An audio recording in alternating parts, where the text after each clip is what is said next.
through the gears. Daniel Malin, Karim Adeyemi, all of a sudden they were flying.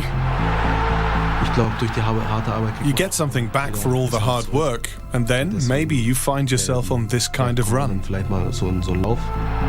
Reeling in Bayern at the top to make this a neck-and-neck title race, but also stumbling themselves when presented with the opportunity to forge ahead, and so to the grand finale.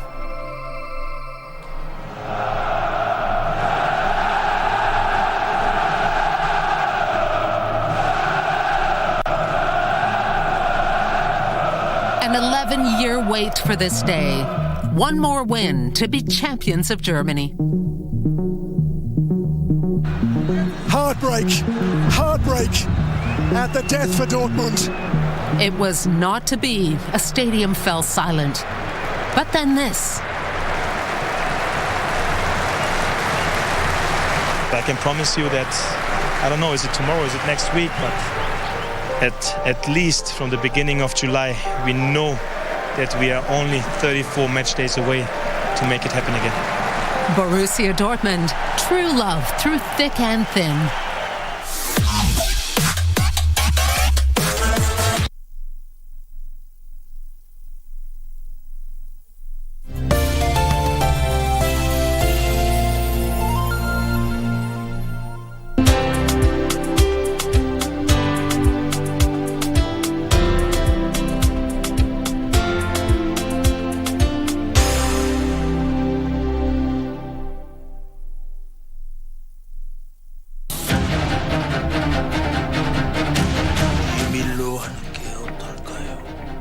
사실은 없던 게.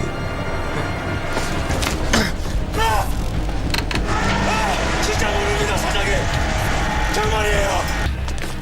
아니 왜 풀어주는 겁니까? 영장은 왜 안 떨어진 겁니까? 담당 검사 바뀌었대요.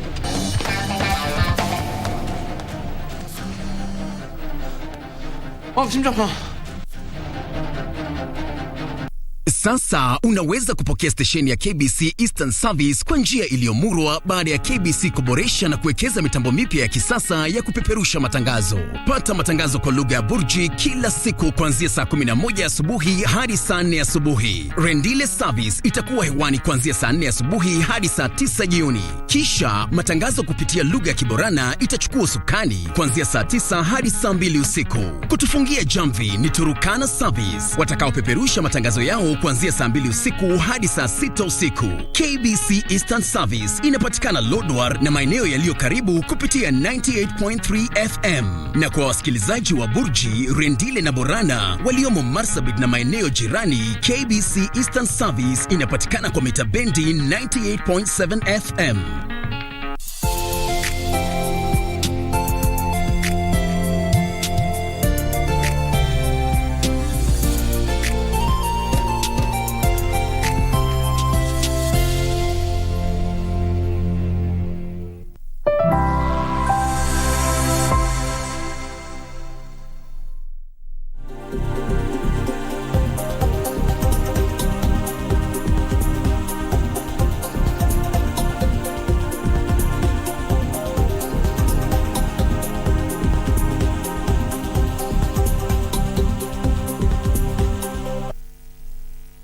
A very good morning to you. My name is Daniel Wahome and welcome to Sports Check on this Monday morning. It is the 3rd of July, the first Monday of the month of July 2023.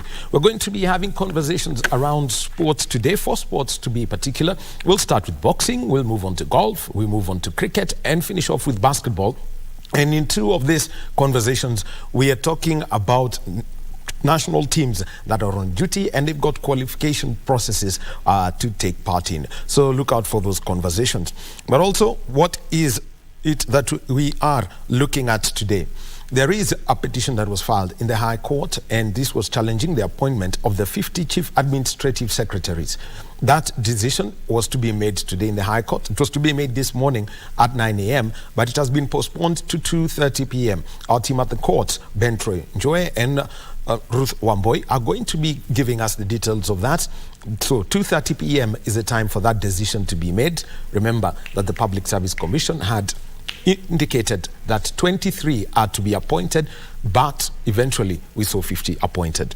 Now, this evening at 5:30 p.m., the Cabinet Secretary for Youth Affairs, the Arts and Sports, the Honorable Ababu Namwamba, is going to be hosting Kenyan drivers who participated in the Safari Rally. And this is an appreciation dinner for them. And, you know, there was an outcry about how some of the presentations went for drivers who took part, especially in the Kenya National Rally Championship. So that is going to be taking place this evening.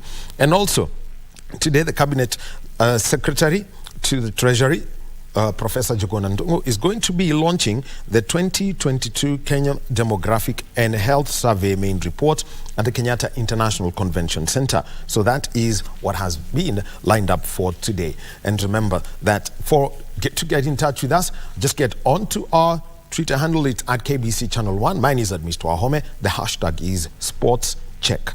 And we start off our conversation this morning with a sport that Kenya, for quite some years, dominated on the continent and also globally. We've had a world champion from Kenya, we've had an Olympic champion from Kenya, and the pathway to the Olympics 2024 is now on course. Boxing Federation of Kenya held the trials for the Olympic divisions. And remember, normally boxing would have 12, 13 divisions in terms of weight. But when it comes to the men's divisions, they've been whittled down to 7. And you can imagine they've been whittled down to 6 for the women's. We've got the Communications Director of Boxing Federation of Kenya, Duncan Kuria, with us in studio today. Duncan, a good morning to you. Good morning. Well, before we even get into, matters sport, let's talk about some policy issue that may have some long-term implications. And this has got to do with the decision by the Executive Board of the International Olympic Committee to basically ensure that the International Boxing Association are not part of the Olympic family. But the other twist is boxing remains as an Olympic sport for the next 2 editions. We don't know about Australia 2032, but at least we know it's been protected for 2024 in Paris and 2028 in Los Angeles. Just a background of that decision and what's the main implication of it? I think it's a very heavy decision which was taken by the board of IOC, but it was long term. It was coming because they had warned IBA for some time to put the house in order. The IBA sent some reports, but according to the IOC, the report were not what the IOC wanted them to do. So at least if you have followed the discussion around the issues that had been raised by IOC, you can clearly see that there was a problem that needed to be addressed. Then it became a bit nasty because there are issues. Because I remember some time back, I think we were in the World Championship and I saw some letter which had been done by IBA warning the referee and judges about being approached by IOC to go and officiate in the Olympic Games. And according to IBA, they wanted the IOC to go through them. And so it was a bit chaotic, but I'm hoping that the sport does not suffer, because the consequences of boxing being out of the Olympics will be very heavy on the boxers, because the boxers, every boxer's dream is to participate in the Olympic Games, and boxing is one of the oldest sport in the Olympic. It was actually even in the ancient Olympics. Yes, so it will be a massive loss if boxing is kicked out of the Olympics, and that is the threat that you're facing at the moment. And I believe I think the IOC has taken the first decision to kick out IBA from the Olympic family, and I think there's still some chance that boxing will continue to be in the Olympic, and I'm hoping that the issues that are coming now with the new decision that has been taken by IOC are going to be resolved. But as a federation, I think we want to be neutral. We are okay as long as you are able to participate in the Olympic. As we are okay. Okay, but there is a long-term effect, because it's not only Kenya that is affected by this. We also have to look at what other countries are doing, because in Kenya at least there is some sense of order and calm and agreement as to how this is to be done. In Uganda, the government had to intervene. Yeah. And say, look, the entire process has got to be looked at. Boxing in schools, which is, which is basically grassroots boxing, getting affected. Yes. And eventually they're being asked to do e-learning. Just tell us what this concept of e-learning is for boxers. I don't know. It's a bit weird, and I don't understand how the whole thing will be structured, where there is this issue of e-learning being applied to the boxers, and it's again because I believe for boxing is just like any other sport. Yes. So I'll imagine just like how we do football in school games. It will almost the same thing when we have boxing within the school games. But now I think there are some misconceptions which also need to be handled, because for a long time people think boxing being a contact sport, it should not be part of the school games. And I think many parents will also be scared, thinking that probably their kids will get hurt if they get involved in a combat sport. But sometimes I also don't understand how you will allow a game like karate, taekwondo to be done in the schools, but you don't allow boxing.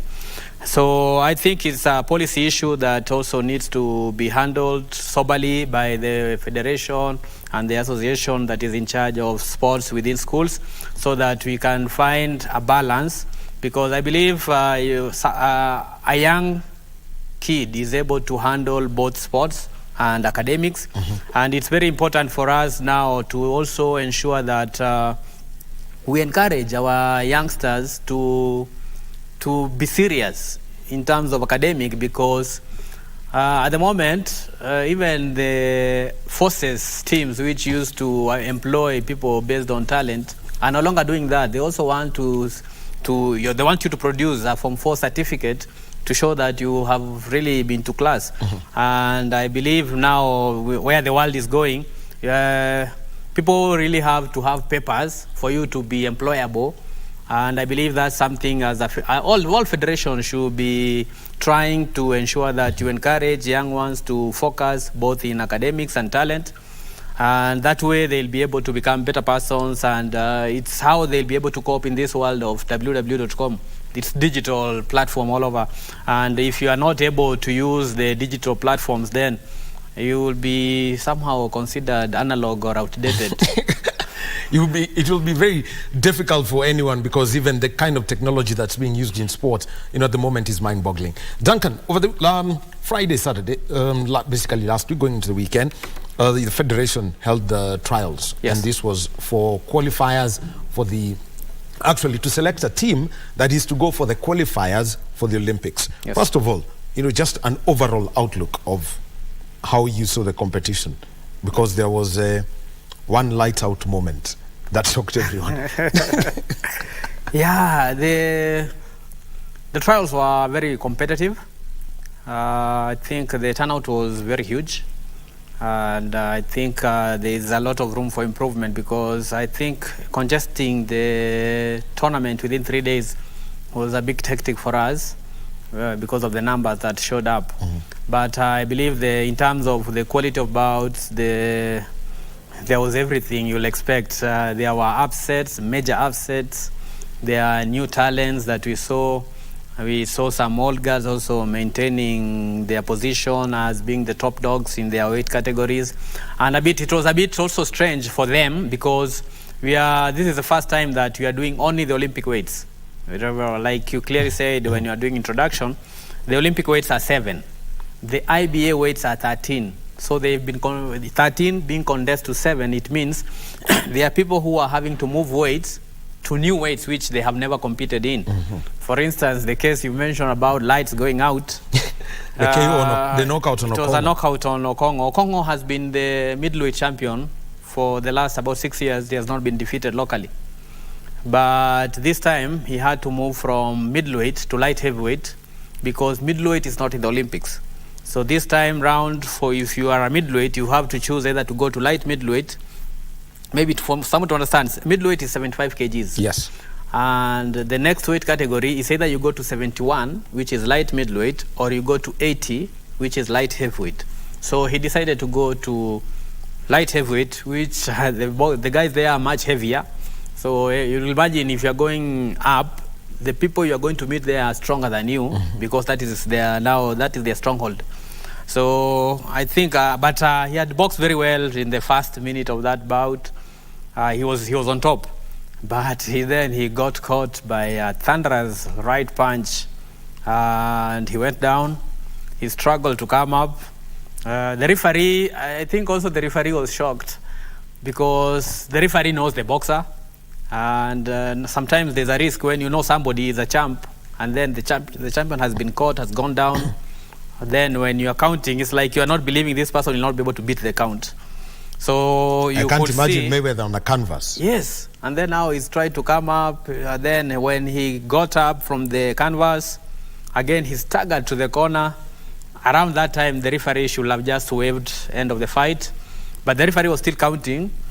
But I think that would have been very risky. But thank God, the bout just ended there, and the boxer is healthy, and he was functioning just fine. So it's just one of those things that happens in boxing, because, like we say, one punch can change everything. You might be leading for 3 rounds, and then in the last seconds of the fight, you get caught by a hard punch, and that's the end of the fight, and you'll have lost by knockout. Yet, if you are to go to the scorecard, you might have leading by a very big margin. But that's part of the game. So now, because you've mentioned the case of Okongo, who's a middleweight, so either he has to go to light middle, which is 71, or go up to 80. Yes. Now, I'm just trying to think of those in the bantam, between 51 and 57 kgs. Yes. So how have they, what's the decision that has been made, ideally? It's a bit For crazy. example, those in the 54 kg division have to move up to 57 or go down to 51. Yes, and that's not even the strangest. There's one for the 60 kgs, which has also been removed, lightweight. So lightweight has been combined up to with light welter. So technically now they have light welter, so lightweight has been removed. So with the bantamweight, which is 54 kgs, you either go down to 51 kgs flyweight, or you go up to 57 featherweight. I saw most of the people decided to go up. I didn't see, for that category, I didn't see anyone going down. The champion there is Shafi Bakari. He went up. There's a guy from KDF called Dennis Mudama, went up. And where they are going, there's a champion there called Samuel Njao. And so it's not easy when you are a champion in a lower weight going to challenge the champion in the upper weight. So that's the decision that had to be made because of the situation that we have with the Olympic weights. Ideally, it would have been good if maybe in the Olympics weight we also have similar to what we have in the IBA weights, so that all the 13 weights are provided for, so you don't have to struggle going to maybe to put on some weight or to reduce some weight to be accommodated, to be able to make sure your Olympic dream is valid. But this time round, with what IOC is trying to do is also to introduce gender parity, and that's how they were able to reduce the number of weights for men while trying to increase the number of weights for women. Because if you compare to what we had in the Tokyo Olympic Games, the weight categories for women was 3. There were 3, yes. Yes, but now there are 6. And the ones for men were 8. Now they've been reduced to 7. But now the numbers, in terms of the numbers, last time round we had about 286 boxers, and this time round they're going to have 248. And with the last Olympic Games, we had 186 men and 100 women. This time round, we are going to have 50% gender parity at 124 each. Technically, that means that the number of boxers at the Olympic is going to reduce by about 38. But the number of male boxers is also reducing by about 62. So, in my opinion, I think it would have been good if the IOC looked at it in terms of bringing gender parity you just increase the number of women to be similar to that of men instead of reducing the number of men weight categories, so that the boxers can be struggling to shift weight so that they may be able to achieve their Olympic dream. So let's just take a look, first of all, at the men's team that has been selected and how the boxers have performed. Duncan, you can take us through this. Yes. Let's start with the men in the flyweight, the 51 kg division. David Karanja of Police. He defeated Kelvin Minor of KDF on points, so that's the first one. In the men's featherweight, Samuel Njau got a walkover against Shafi Bakari of Police, so we'll be taking a look. You'll just be giving us a look at that. Then light welter Alois Vincent lost to Ethan Minor of Police. That is something that you'd say, or you know, normal services happening within that. From the light welterweight, let's go to the light middle. Boniface Mogunde defeated his teammate Stephen Olang, and then you've got the light heavyweight Roberto Kaka defeating Glenn Stonagade and Peter Abuti.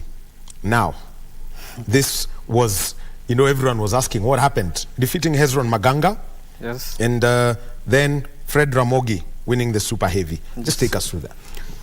It's a bit strange because you know, they're champions meeting and some of them are in the same club, and there's a problem again now, people having to move weight. So you're a champion maybe in the, like Maganga is a cruiserweight national champion, but now he has to go and challenge for heavyweight ticket, and he meets his club mate Peter Abuti. That's at heavyweight.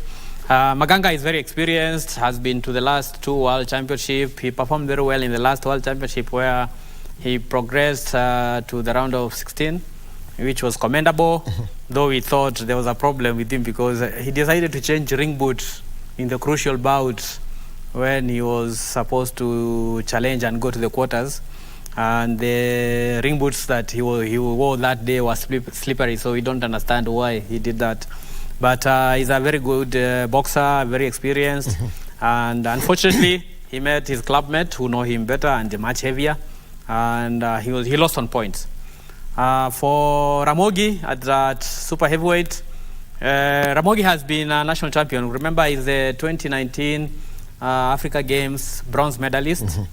But we also feel in that World 2019 Africa Games, we thought he could have done much better because he did very well by knocking out homeboy Moroccan with a thunderous right punch, and the coaches threw in the towel.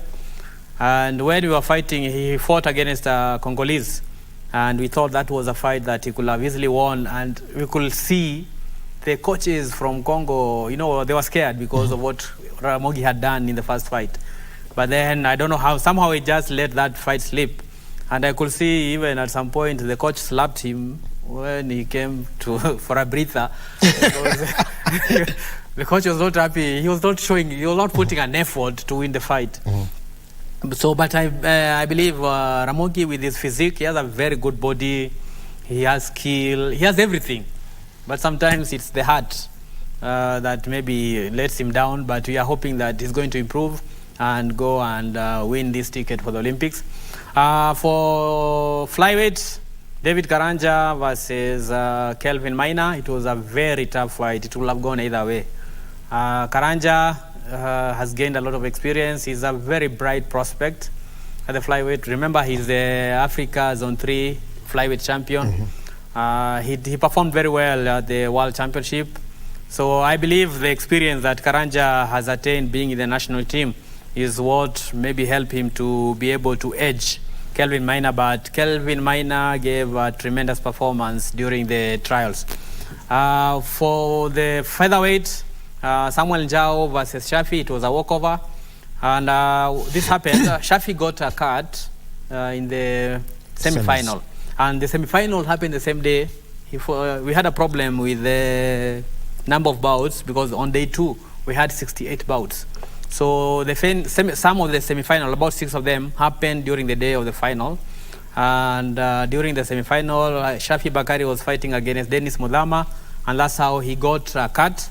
So he could not compete for the gold in the final. So it was a walkover in favor of Samuel Njau. But Shafi Bakari has also been called in the team as a sparring partner. So we'll see what will be happening when they do sparring. For light welterweight, Ethan Maina versus Vincent. I think that's Alois Vincent. I think Alois Vincent is a very good upcoming. Ethan Maina has been there for quite some time. He has been the champion in the lightweight category. He moved to the light welterweight, still champion. But I believe Vincent is one for the future, and we have also called him to the team so that he can gain some experience.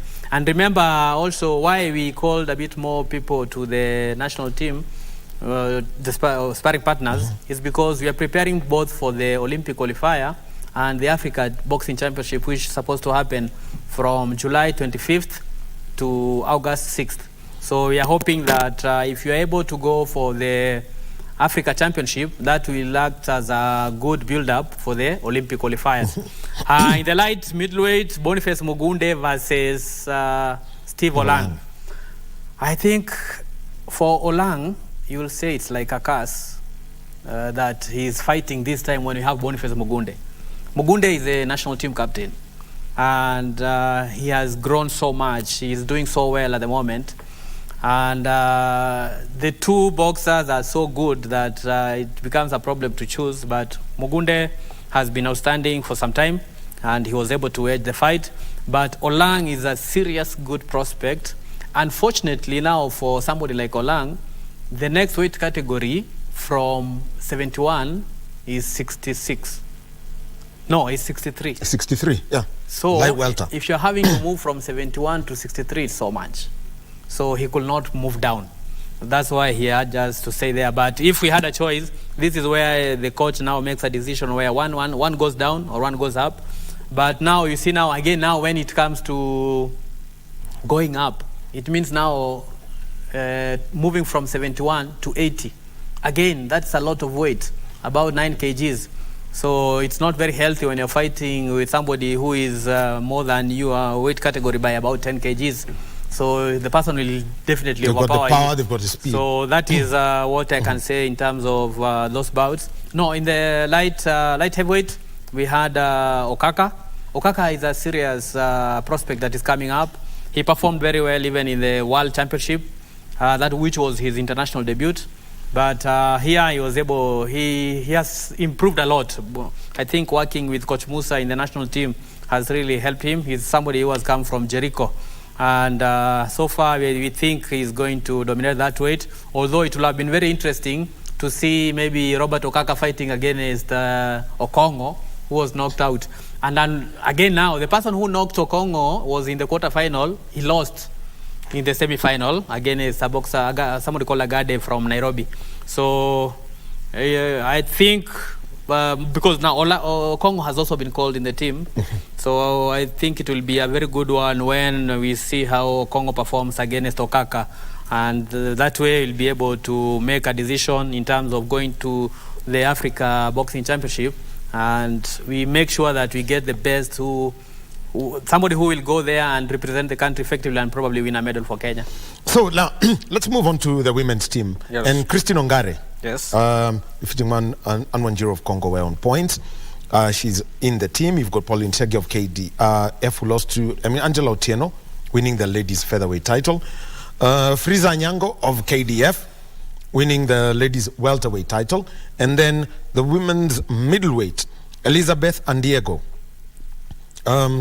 Ideally, the referee stopped the contest here against Metrin Sagina. Yes. So let's just take a look at the women who have been selected. Yes. Christine Ongare has been stand out in that weight category, although that is not her weight it's category. Not her division. Yes. The problem, okay, she's the best there. The challenge with that is that she's very light in terms of weight, because Christine will weigh about 46, 47, but the maximum for that weight is about 50. So when you go to this international championship and what we experienced during the last Olympics, she met somebody who was coming down from bantamweight. So you find a bantamweight at 54 kgs coming down to 51, and she's at 46, 47. So the power was so much for her, and even the physique, she struggled with that. And then now when you get a good boxer who has reduced weight and she comes to lower weight, then she's more powerful than those who are there. So that is one aspect that I've seen with her. And probably the coaches will have to do a lot of work to see that maybe she also gains some weight and also do some gym work. And I'm happy there's one of our supporter called Mr. Ibrahim Mohammed has offered national team an opportunity to go and train in VMX gym in Village Market so that we can do strength and conditioning. I think that one is going to help somebody like Christine so much. Actually, you preempted because I wanted to come to that story of strength and conditioning, because we can see that most of our boxers, they're either going up or going down, and so that the whole issue of strength is massive here. It will be massive, and I think we'll also need to get in Coach Godfrey Kimani to come and help us, because he's the best. He's a guru in that. And he has always been working with us, although sometimes he has many sports that he's helping. Sometimes I know he was working with the rugby. Yes. But I'll have to talk to him because we really need his services before we go for the Olympic qualifiers. With the featherweight, bantamweight, Amina Mata got walkover. Yes. She didn't have an opponent, but she's very good at the moment. I think she's in the form of her life, and she's likely to do very well in the qualifiers. In the featherweight, Pauline Chege versus Angela Otieno. That was an upset. We expected Pauline Chege to win because she's more experienced, but Angela is a bright prospect coming from Nairobi, and she performed very well on the day and defeated Pauline clean. I don't think there was no complaint about poor officiating this time round. With Frieza Nyango. Frieza Nyango is a very, very bright prospect for welterweight. And I think when you remove, you remember we had an issue with the lady from Algeria, yes, Emane Khalif, who defeated Frieza during the World Championship. And later it was said that Emane Khalif is a man and not a woman. So I think Frieza Nyango has a very good chance of going to the world qualifiers and getting that ticket, because she's doing so well, and if she works with our coaches, she can be able to come up with a strategy that can enable her get that ticket. For middleweight, Elizabeth Andiego, the captain of the national team, she's the best, and she has been the top boxer at that level. Remember, she was the first Kenyan female Olympian, having participated in the London 2012. She's now the captain of the team. The unfortunate thing about her is that there is no competition locally for her. We needed to have a lot of competition so that she's able to expose herself and gain more experience and become sharper by competing against other opponents. But if we don't have those international tournaments, then locally for a whole year she doesn't have an opponent. And you saw even when she went for Africa Championship last year in Mozambique, she was able to go to the heavyweight division, and she won a silver medal, which was commendable. But she wanted to compete at the light heavyweight division. She was alone, and when you are alone, you can't get a medal. So she had to go up, and she drank water to gain 5 kgs, which she did, and she got a medal, which was good. But now, because there is no heavyweight for women at the Olympic Games, they all have to come down to middleweight, 75 kgs. But I think she just need to do, I don't know, maybe she has to do sparring with the men so that she can be able to be sharper, because she doesn't have much competition locally. Now, we've spoken about the team, we've spoken about the IBA decision and the selection. Now, the craziest part for Africa is at the qualifiers in September, for the 7 divisions, there's just 1 slot allocated per weight division for the men. 1. When it comes to the women's competition, 2 slots with the exception of the middleweight division. How brutal is this for the continent? Because we're going to have Africa is going to have the fewest number of boxers at an Olympics in a long time. Yes, without a doubt. I have said that severally, that these Olympic Games we are going to have the least number of African representation because of how the quotas have been done. When you compare to last time round, when we had our Olympic qualifiers, we were qualifying 3 boxers per weight category, apart from the heavier weights where we are getting 2. But now, this time round, it's only the gold medalist who is going to qualify, which means 7 boxers in Africa. which to me it's a bit unfortunate. Because where in Africa we are qualifying 1, in Europe they are qualifying 4. So you can see the level is not, the playing field is not level. But it is my sincere hope that the boxers who are going to the Africa qualifiers are going to give it their best shot to try and win that ticket. It's going to be very, very, very competitive. But even if they don't get that ticket in Dakar, then they need to focus more on participating in the World Qualifier 1 and World Qualifier 2, where there'll be 4 tickets. But the competition is much bigger because it's the whole world. Those who will have failed to get the continental tickets are going to be meeting for a repechage 1 and 2. And I believe there Africa will have a good chance, because if it's only the top boxer in Africa who will have qualified, then it means number 1, 2, 3 from Africa is going to be meeting maybe number 6, 7, 8 from other continents. And that way I think... Actually, number 5 from Europe, number 3 from the Americas, yes. Number 3 from Europe, and number 2 from Oceania. So that means you're meeting with Australia as number 2. Yes, it's although with Oceania, Australia is the best in Oceania, Australia and New Zealand. So you'll expect most Australians will have qualified for their Oceania qualification. Normally before, Australia used to qualify through Asia. But this time around, I think they'll go through the Oceania.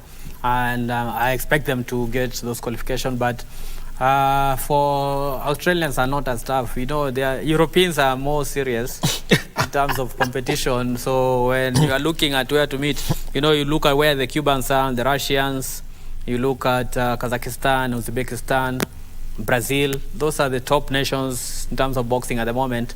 So if you can be able to avoid those ones early on, the better. So I believe there's still some chance.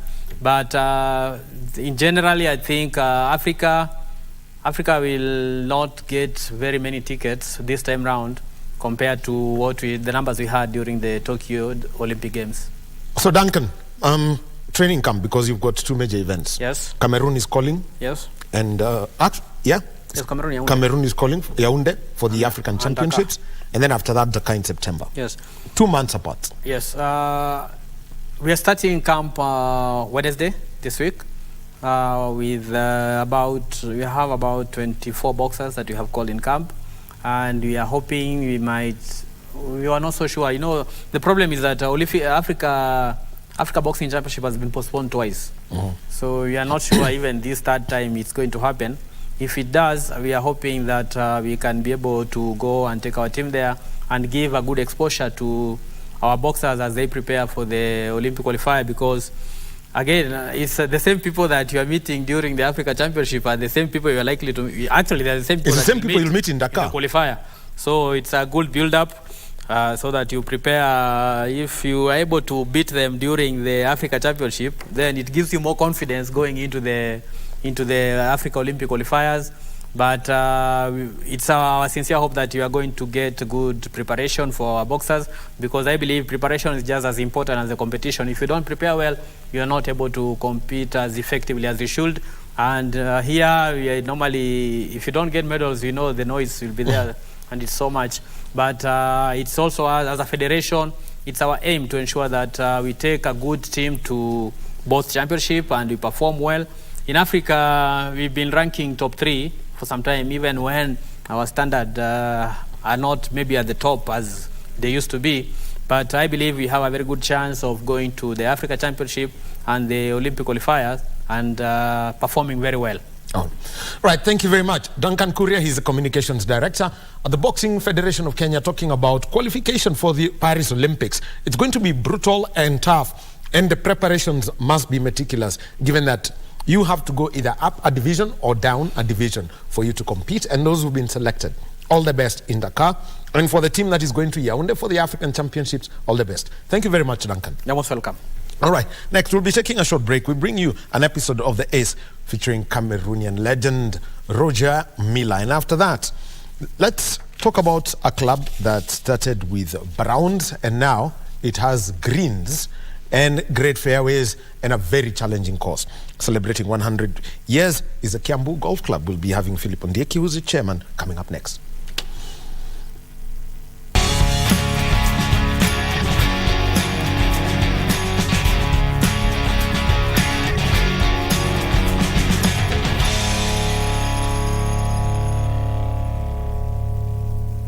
Nowhere is the character of a nation more clearly symbolized than in nature's most majestic king of the jungle. Cameroon's indomitable lions had, until the early 90s, become an inspiration to the whole of Africa. Their performances in the 1982 and 1990 World Cup finals were filled with attacking flair, individual brilliance, and an unpredictability that was a welcome change to the increasing staidness of football elsewhere. The minnows were embarrassing the masters and enjoying themselves along the way. It was only tactical naivety that halted their progress. Whilst rumblings of discontent began to surface off the field, the enthusiasm on still prevailed as an ageless Roger Milla and the African rumba took centre stage, away from the Brazilian samba. Indeed, 1994 was to be more like lions dragged to the slaughter. The mismatch of inexperienced youth and aging stars was compounded by the enforced return of Miller, whose presence severely divided the camp and cast a giant shadow over the team.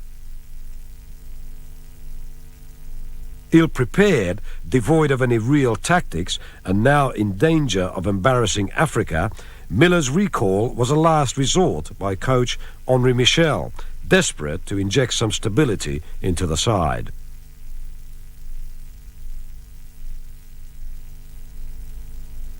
Miller would, however, leave his mark on the tournament, no matter what the outcome. At 43, he was the oldest player ever to play in the World Cup finals. To his credit, Miller once again displayed flashes of brilliance that belied his age and led to a fairy tale goal. Suddenly, the prospect of a repeat of 1990 filled the minds of romantics in the crowd, and the media hungry for a story that would fill both front and back pages. Sadly, Miller had neither the support nor stamina left to steer the team away from the jaws of impending disaster. A 6-1 drubbing by Russia only served to confirm that without a proper commitment from their football federation and government, Cameroon would be destined to remain in the wilderness for some time. As a final hurrah, Miller had not disgraced himself, but merely confirmed the end of an illustrious career. Through its insistence to rely on the old guard, way beyond their used-by date, has cost Cameroon football dearly. Its reputation has been tarnished, and it will require a lot more than just soul-searching to restore the pride of the indomitable lions.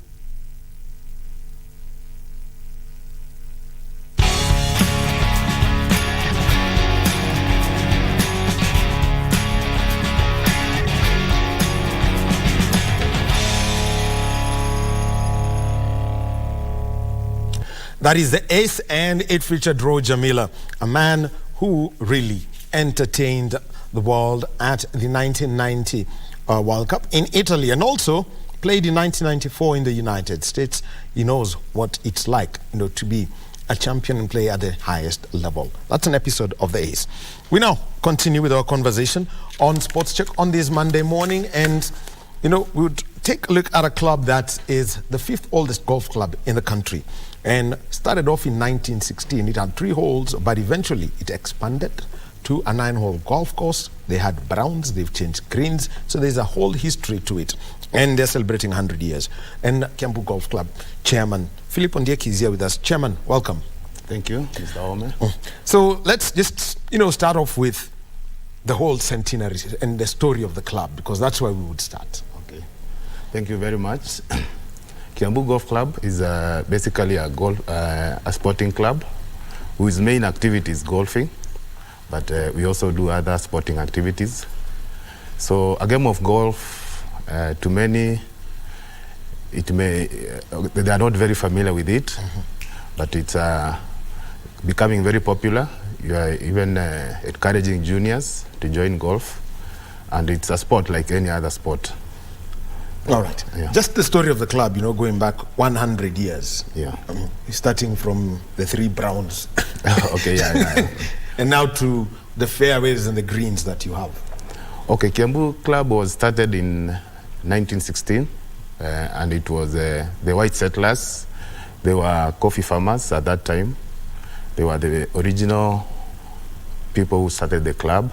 It was a 3-hole, as you said, but it went on to be increased to a 9-hole in the year 1920. Yeah. So it has come a long way. It has produced the best golfers currently representing the country. Top amateur golfers, we actually have 3. There is Michael Karanga, there is Elvis Moigwa, and there is Joyce Wanjiro. All those are very top golfers. Joyce Wanjiro is going to go to Zimbabwe next week to represent Kenya as the captain. Karanga and Elvis Moigwa represented Kenya. Among the team of 4, 2 are from Kiambu Golf Club. They represented Kenya in Ethiopia in Region 4 golf tournament, and they emerged winners in that region. So we are proud of them. And actually recently Karanga also went to the United Kingdom to participate in a tournament. He's now recognized worldwide. He's actually about, last ranking I saw is 135 in the world in amateur rankings. So he's doing very well, and we are proud of him. The talent has just been nurtured from a neighboring club called Ndumberi Golf Club. St. Andrews. Yes. So we work very well with St. Andrews. We actually give them our course on Mondays. They come and use our course at no fee, and they are not members. And in that way we expose them, and we are able to get talent from there. Because both Elvis and Mike Karanga are from Ndumberi originally. Yes. Actually, I was going to come to that because you cannot separate Kiambu and Ndumberi for some real reasons. Because Ndumberi, the place known as St. Andrews, I think it's Kenya's only multi-purpose golf course. Yeah. I mean, golf, a place where you can play golf but used for others. How do you work now with those golfers from Ndumberi who've actually done a lot for, and actually given some, once they get into Kiambu, they bring glory to the club? Okay, Ndumberi Golf Club is basically, it's also used as a football pitch and at the same time for golfing. So what I can say, because personally I've played in Ndumberi, it's a place where you can be able to learn how to play short game. And short game, according to golf, is actually what you need to know golf. If you're able to know how to play short game, you become better in golf. That's why we have very talented people from Ndumberi, because that's where they start their golfing. And then when they join Kiambu now, it becomes easier for them because the course is well done, the greens are good, and they're able to enjoy the facility compared to what is in Ndumberi. Yes. So coming up now for the club, and this is I know a very busy month for you as the chairman. It's also going to be a busy one for the captain. Just tell us about the whole concept of celebrating 100 years of Kiambu Golf Club. Okay, it has been a long way. The club has gone transformation over the years. We have improved our facilities, and it's a milestone. We are just looking back at where we came from, and we believe it's important. It's going to be a very important day on Saturday next week, that is on 8th of July. We are going to do Actually, it's this week. Yes, it's this week. We are going to have a tree planting exercise. We are going to plant 1,000 trees. We are going also to launch a book. It's called Centenary Book for Kiambu. It has a rich history about Kiambu, where it has come from and where it is at the moment. So it's going to be a busy day. We are going to have guests. We expect the chief guest to be Honorable Musalia Mudavadi, the Chief Cabinet Secretary. The Prime Cabinet Secretary. Yes. So it's going to be a very busy day, and we are going to have a tournament for both Friday and Saturday, and we are going to award prizes for aggregate performance of Friday and Saturday on that particular day. So now let's talk about how this is building up. Okay. Because, for example, everyone, unless you're doing, a course, a linked course, the tree planting exercise, who are the people you're partnering with to ensure that you've got, 1,000 trees all around, for better wind control, and also making sure that whenever you're on the course, you've got fresh air all around. Okay, our long-term partner has been the Kenya Forest. Like in the year 2021, when I was the captain, we did an exercise. We planted 4,000 trees. Through their effort, they actually gave us the trees for free. And this time around, we have an NGO called ISEC, which is also donating 1,000 trees. So we normally partner with well-wishers, and we are able to plant, because Kiambu Club happens to be the most strategic green area in Kiambu town. It is a source of fresh air to the town, so it needs to be conserved and to stay green. And planting trees is one of the main activities that we also do to make sure that the environment is in good condition. Well, very well. So now let's come on to the competitions. The Friday competition and the Saturday competition. Yeah. And tell us about the Friday one first. Okay, the Friday competition is going to be, we normally have what we call club night in Kiambu. So club night is normally done on Fridays. And so this Friday is when we are going to start our first tournament for centenary celebration.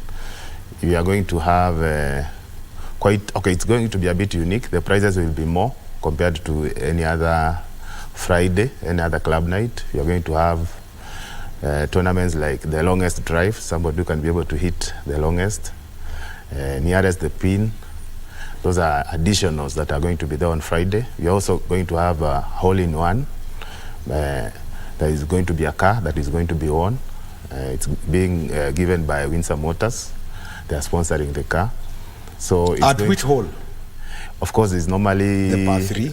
The par 3, the lowest index, which is index 6. Normally, the insurance companies demand for the lowest index, so that the probability is not much. So it's going to be there at hole number 17 in our short hole. So it's going to be a big tournament. There is going to be a lot of refreshments and machoma as usual, as Kiambu is known for that. Yeah. Actually, it's very interesting, by the way. If Kiambu is a 9-hole, so which means that if you do a hole-in-one when you're doing number 8, you haven't won yet. Yes. So you have to go, so you have to turn. You have to turn and do it in hole number 17. When you number which 7. Is index 6, yes. Okay. So index 6, if that day somebody is lucky, is going to go home with a car sponsored by Windsor Motors. Yes. So besides that, we've seen, and this is, as a captain, I know at some point when it always has been a headache for a captain at a club, how to balance the value of the prizes. Okay. Because there are rules that come with golf, and we know the hole-in-one is now an exception. And what about for the others, say for the overall winner, the men's winner, the ladies' winner? What kind of prize value are you looking at here? Okay, there is normally the bottleneck that is placed by the PGA, the world governing body, and it's normally, it used to be $1,000, and I believe it is still there for amateur golfers. But things are changing. I think they reviewed it the other day to a big amount, because nowadays at KGU I can see people winning up to 150,000. 110,000. 110,000. Yeah, it's about 110,000. That's for still at that, the Kenya Amateur Golf Championship. Yes. So there's still that bottleneck, because amateurs are not supposed to benefit very much from the sport unless they turn professional. Professionals can win millions of shillings, as we normally see in our Kenya Open. People win a lot of money, and it can be a source of revenue for some of us. Yes, I'm sure everyone wouldn't mind making. When it comes to sport, it's a $1 billion industry. Now, Chairman, let's talk about now. Junior golf. We have seen the Junior Golf Foundation. They've introduced something known as US Kids Golf, and they reach out to the pros in the club or the coaches who are in the various clubs, so that children can now learn, you can play golf in a way they understand. So rather than have, a 9-year-old teeing, going to the men's tee for a par 5, and it's over 500 yards, he's told, now, you're 9, I want you to start by 200 yards. As you grow older, then you go back further. How is that working? Yeah, it's working very well. Actually, it's a major emphasis because we have seen the top golfers in the world started when they are young, and we are encouraging our young ones to start at the age of from 5 years. So they start early, they're able to adapt early, and it's easier normally to teach the young ones compared to us. Some of us who joined golf at 40 years. So the flexibility of the body, dancing skills are gone. yeah. So it's not as easy. It's said normally teaching an old dog new tricks is hard. So it's very easy to start with the young ones, and they adopt very fast. They're able to go very far. Like now, the top amateur golfers like Karanga and Elvis, they started when they are young, and that's why they're able to perform very well and compete in the world-class standards. So we have various tournaments for the juniors. We actually invite neighboring schools. Some of them come on Saturday between 10 and 12. They use our range facility at a very small fee, and we give them trainings. They use our pro, and there is also the top amateurs like Joyce. She's very much involved in teaching children. Even in the other neighboring schools, she goes there and gives them lessons. So we are really encouraging the game to the juniors, and we believe the future belongs to them, and we expect it only to be better in the days to come. This is something I always say, and it's for me is, there for a long time there has not been a connection between, say, schools and golf. It's because some schools do not have the golf clubs, others are that. What has been the reaction of the community? And these schools, anytime you invite, they get an opportunity to go to the driving range at Kiambu Club. It has been very exciting. Even me, I remember when I was young, I just used to see people hitting some small golf ball. And I never even imagined I could play it one day. But I found myself playing and enjoying it, and it's very addictive. Nowadays, at least we expose them to the game, and a few of them like it, and it's really addicting. Once they like it, they will always want to play. Yeah. And what about what about now, for example, making sure that people come, these youngsters get attracted to the club and can somehow eventually become members, and you say it's addictive for others, it becomes a career. Yeah. That is when they turn pro. Yeah. What's the pathway for this? Okay, normally what we are trying to do, like we have special offers for young, like in Kiambu, we have been giving actually the lowest, I think, in the market, an offer of 100,000 for anybody who is 35 and below. So that has made us have quite a number of young people who have joined, and we are also trying to improve the facilities, like our sports bar, trying to make it modern so that the young ones can also feel at home when they are at the club. They don't have to go to outside there. So by making those facilities attractive to the young and accommodating the young in many other activities, we are able to encourage them to be in the golf club and also to enjoy golfing. General, one of the activities that you have put out, let me just take a look at this plan for the 100. The activities for the centennial celebrations. It's one of the things is encouraging membership. You've got the incentive for those under 35, and so what about for those above that age? Okay, we basically had a drive, centenary drive, almost the whole year. We closed in the end of month of May. Even for the elder ones, we were charging half price. That is 50% of the normal cost. The normal cost currently it's 350, and people were joining at 175, and as low as 100. So we had that initiative so that we celebrate 100 years, as also we get more members and people get to enjoy the game of golf, and that demystification that it's a game for the rich is going slowly. It's no longer a game for the rich, but it's a sport like any other, where you can enjoy, you can network, if you are a business person, and make more business. So it's a good facility that we should enjoy, and even the government is supposed to, I urge the government to have more clubs, more golf clubs in almost every county, so that as it is in other developed countries, so that it's a sports like any other, and people can be able to enjoy even at their older age and be fit without struggling. You know, when you are old, it's difficult sometimes to do gymming and other vigorous sports activities. But a game of golf, even if you are 80 years, you can still enjoy. Well, interesting that we can see somebody who's not so young, but still playing off the men's tee, not the seniors tee. Now, as we close, do you intend to have some rivalry with the other clubs? You know, from Kiambu, there is Roiro, there is Thika, there is Limuru, Sigona, and Windsor has a Nairobi PO box, but we know it is in Kiambu. Yes. Okay. As we are strategically placed, as you can see, Kiambu Golf Club, it's a 15 minutes drive from town, CBD. So that is one advantage. And again, we have improved our fairways and greens. They are good. People who play there, they like to come back. So, and also by improving the facilities, we are being competitive compared to our neighboring clubs, which most of them are 18 holes.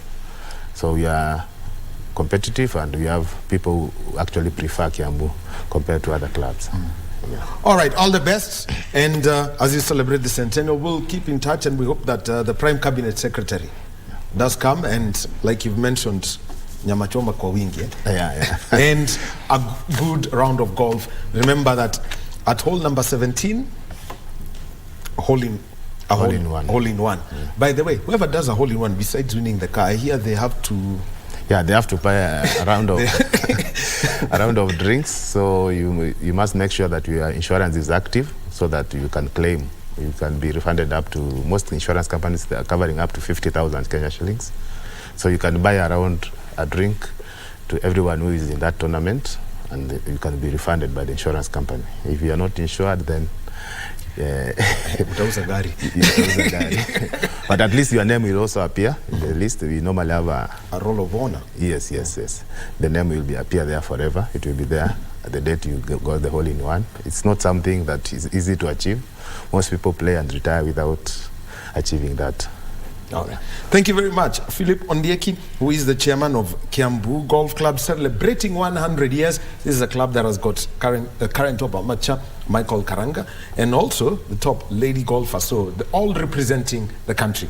Asante sana, Chairman. Asante. Thank you.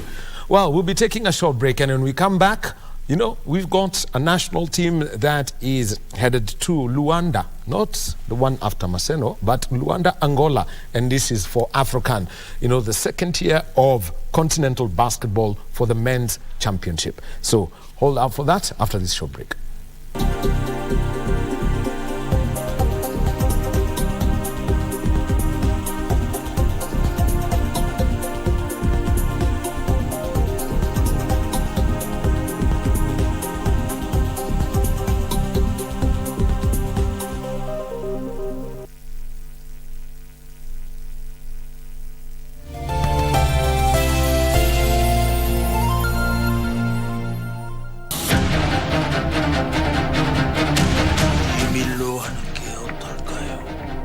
사실은 없던 게.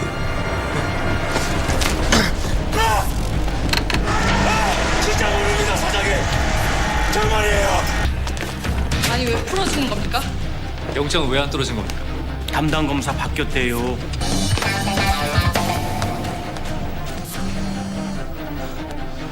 심장파.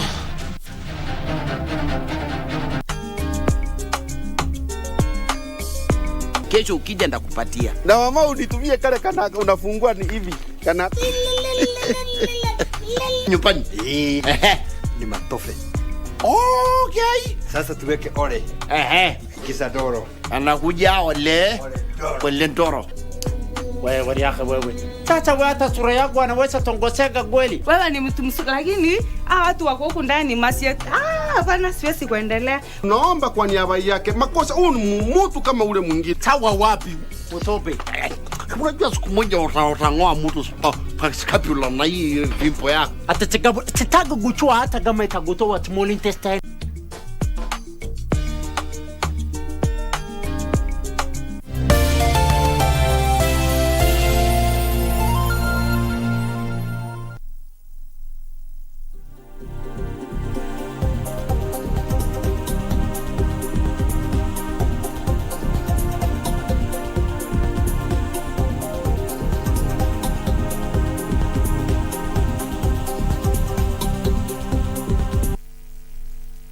And welcome back to Sports Check on this Monday morning. It is the 3rd day of July 2023. It is a day when this morning there was a lot of anticipation, and this is about the High Court decision on the appointment of the Chief Administrative Secretaries. 50 were appointed, but the petition was up there. Remember that 23 is what had been proposed through the Public Service Commission. Parliament said they cannot vet them because they don't have, the mandate to do that. But that decision is going to be made at 2:30 p.m. Our team from the court, Ruth Wamboi and Bentro Enjoy, will be covering that for us. And also happening is the launch of the 2022 Kenya Demographic and Health Survey main report happening at the Kenyatta International Convention Center. We've got the Cabinet Secretary to the Treasury, Professor Jagon Ndongo, overseeing that. And later this evening, the Cabinet Secretary for the Ministry of Youth Affairs, the Arts and Sport, the Honorable Ababu Namwamba, is going to be hosting local drivers who participated in the Safari Rally at an appreciation dinner. So that is happening at 5:30 p.m. That plus other stories that we are following up all around, and also mainly reactions about the appointment of the Chief Administrative Secretaries. But now we continue with our look at sport, and it's a conversation about sports. 20 years ago, Kenya made it to the semi-finals of the Cricket World Cup. They lost to India, and throughout that time, there was a generation of players that everyone knew about. Think of the names Steve Tikolo, Maurice Odumbe, Kennedy Obuya. There was a young man then who was still playing for the country, Collins Obuya. We had Asif Karim, who had a Man of the Match award in a game when playing against Australia. And there was Ravindu Shah, Joseph Angara, Pete Ongondo, the Suji brothers. So there was a whole group of players who stood out and consistently put Kenya at the top map. But there was a slump after that. And the question is, how do we get Cricket Kenya back on track? And joining us on Zoom right now is the Chief Executive Officer of Cricket Kenya, Ronald Bukusi. Good morning, Bwana Bukusi. Morning, Wahome. How are you, sir? I am very, very well. And, Good. For Ronald Bukusi, for those of you who may not know, he has also been Chief Executive Officer at the Kenya Rugby Union, and now he is with Cricket Kenya. And one of the things that, Ronald, you've got to do as the CEO right now is to see how Cricket Kenya would be functional again after the normalization period. What has it been for you coming into this different sport? Well, thank you for that. Coming into cricket and rugby they're just two sports, basically. One of our bigger challenges, actually the biggest challenge in both sports and most sports in the country, is just our governance structures.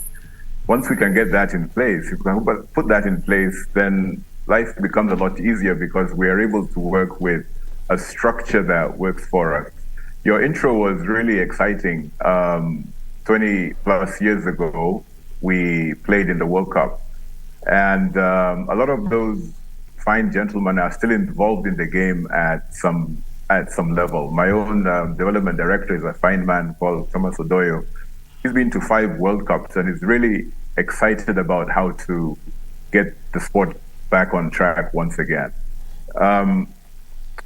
We need to harness the talent and the ability that these people bring to the table.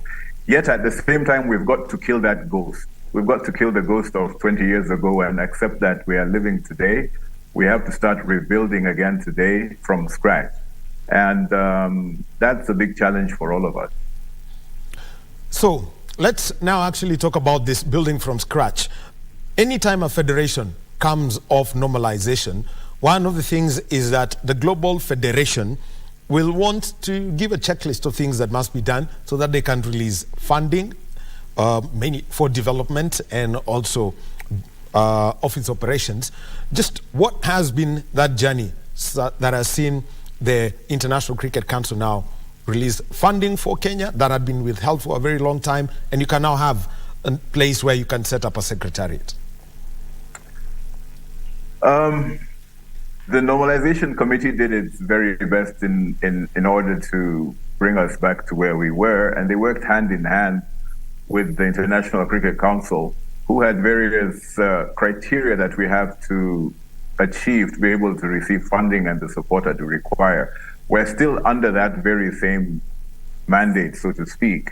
And so like right now, we are under a mandate called controlled funding. And what this means is we've got to be able to present a budget to them. They come in every quarter. We present a budget to them as in terms of what we want to spend money on, and they go through it with a fine-tooth comb, and they release money according to that desire. Then when they come back in 3 months after that, they look at what we have spent. Did we spend the money on what we said we're going to spend it on? And they look at our projections going forward. What more do we want to spend money on going into that? But prior to that happening, we've got to get into place our governance structure. My own appointments plus that of the development director and the CFO were part of the membership criteria that the ICC required Cricket Kenya to take. So it's not only just setting up a whole new office where you have new officers who are elected or appointed to the board, but they also said you need to have a proper administrative structure. And they're still, how do I say this, with us for the next, till the end of January 2024. So we're still under review. We have a meeting with them next month in South Africa where they're going to go over various things that we need to have done. We need to have an anti-corruption code. We need to have a proper organogram. We need to have finance manuals that manage how we use our money. We need to have an ethics code that we all adhere to. And that's all stuff that we have to do in order for us to maintain our standing within the ICC. That's all part of the membership criteria, and that's stuff that we have to do. Now, let's just take a look at, because when the Normalization Committee were having a meeting where people were involved in the setting up of the Constitution, is that your office and that of the development director, number one, they had to be done competitively, but also you're working within a specified term. And so if I had you, and looking at how the ICC at times looks at the ICC, especially Africa representative, looks at how you're running this, what's been that journey to fill in these offices that are critical as required by the new Cricket Kenya Constitution? Let me say that working as a professional sports administrator is very different from working as a volunteer, because just like you get up in the morning and you come to the studio because your job is a sports journalist, and what you do is you want to, talk to people about their work. We get up in the morning and we go to the office and we just think cricket, cricket, cricket every single minute of the day or night. And the big challenge we have is also working with volunteers who all have fantastic ideas. And we've got to meld everything that they do together, involve them in our decision making. So we need to have various subcommittees. We have where people can come in and talk about their ideas, their hopes and dreams. And we try and mash them together and make them a lot more realistic and say, this is what we can achieve within this time frame, and this we cannot do. Maybe we have to kick that can further down the road. It's interesting because we are all very passionate about our sport. We're very passionate about cricket. Yet, just because we're good cricket players doesn't mean we're going to be good administrators. And just because we're good administrators doesn't mean we're going to be good cricket players. So it's got to have a mix of the two where we all come together and professionalize. That's from an attitudinal perspective, how we execute. Now, let's just come now and start focusing on the sport, the role that Thomas Odoyo has as development director. So what's the whole strategy for reaching out in terms of the sport? Because the easiest places to do this are, at the moment, you think of Nairobi and its environs. Nakuru also has, a scene. Mombasa has got an active scene also, and we're seeing the game also beginning to grow in Kisumu. What's the outreach program you have? Okay, we've spent lots of time since we didn't have money. We were just talking about things that we'd like to do once we got the money. Now we have it, we've got to actualize the plan. So the first thing we have to do is we've got to build our coaches. Many times we keep focusing on building players. We keep thinking of talent, and when we talk of talent, we talk of players. But in order to have those players, we need to have proper coaches.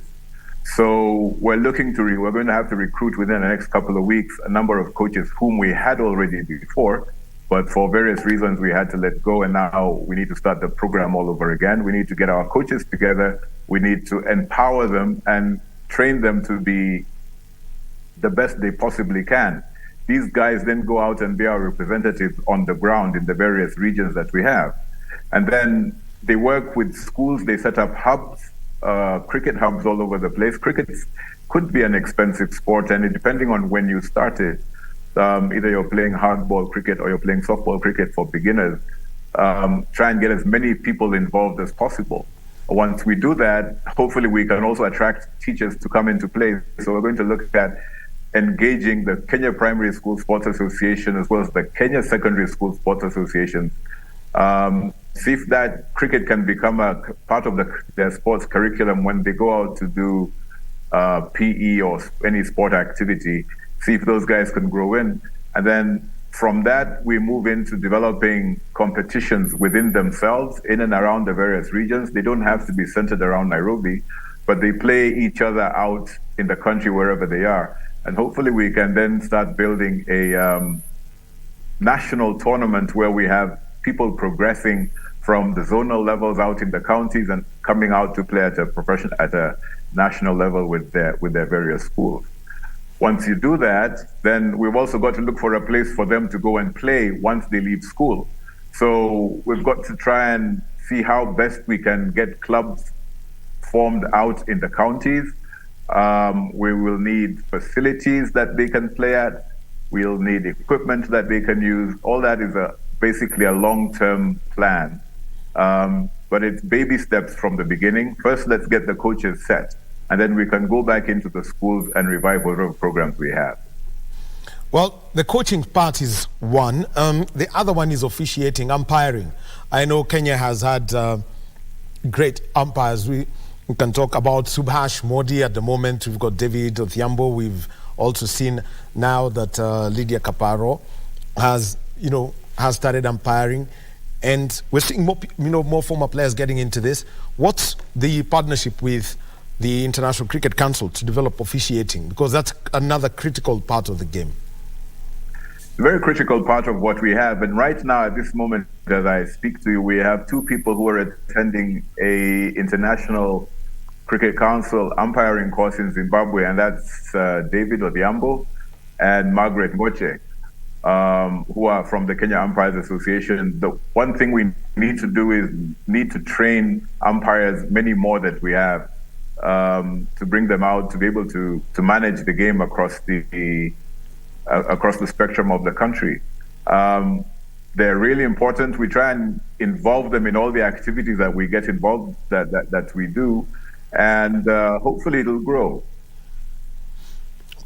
Now, you mentioned about counties here. And what's the support that is now going down to the counties that there is now, an operational office? Because as per the Sports Act now, counties are considered to be the key foundation for any sporting body. That's how the law has been structured. How are you working with them? So our office, let me put it this way, our office actually has just been 1 week old. I mean, the actual physical office, we've since January, we've actually been working from our homes, trying to get our plans together. Once we got some money in a couple of weeks ago from the ICC, we were able to we're paying off our historical debt. And one of that was opening up our office once again. Now, with this working, we can bring in the county officials, we can bring in the county, the managers, the coaches we have out in the county, and sit around the table and talk about how best we can support them in what they do. Many of them will require support with equipment. I gather we have some equipment in the office that hopefully we'll be able to share with them. Then we have the coaches. They need to be able to go out and attract players to come in, kids to come in and play, or anyone who's interested. There's going to be a lot of communication between us and them.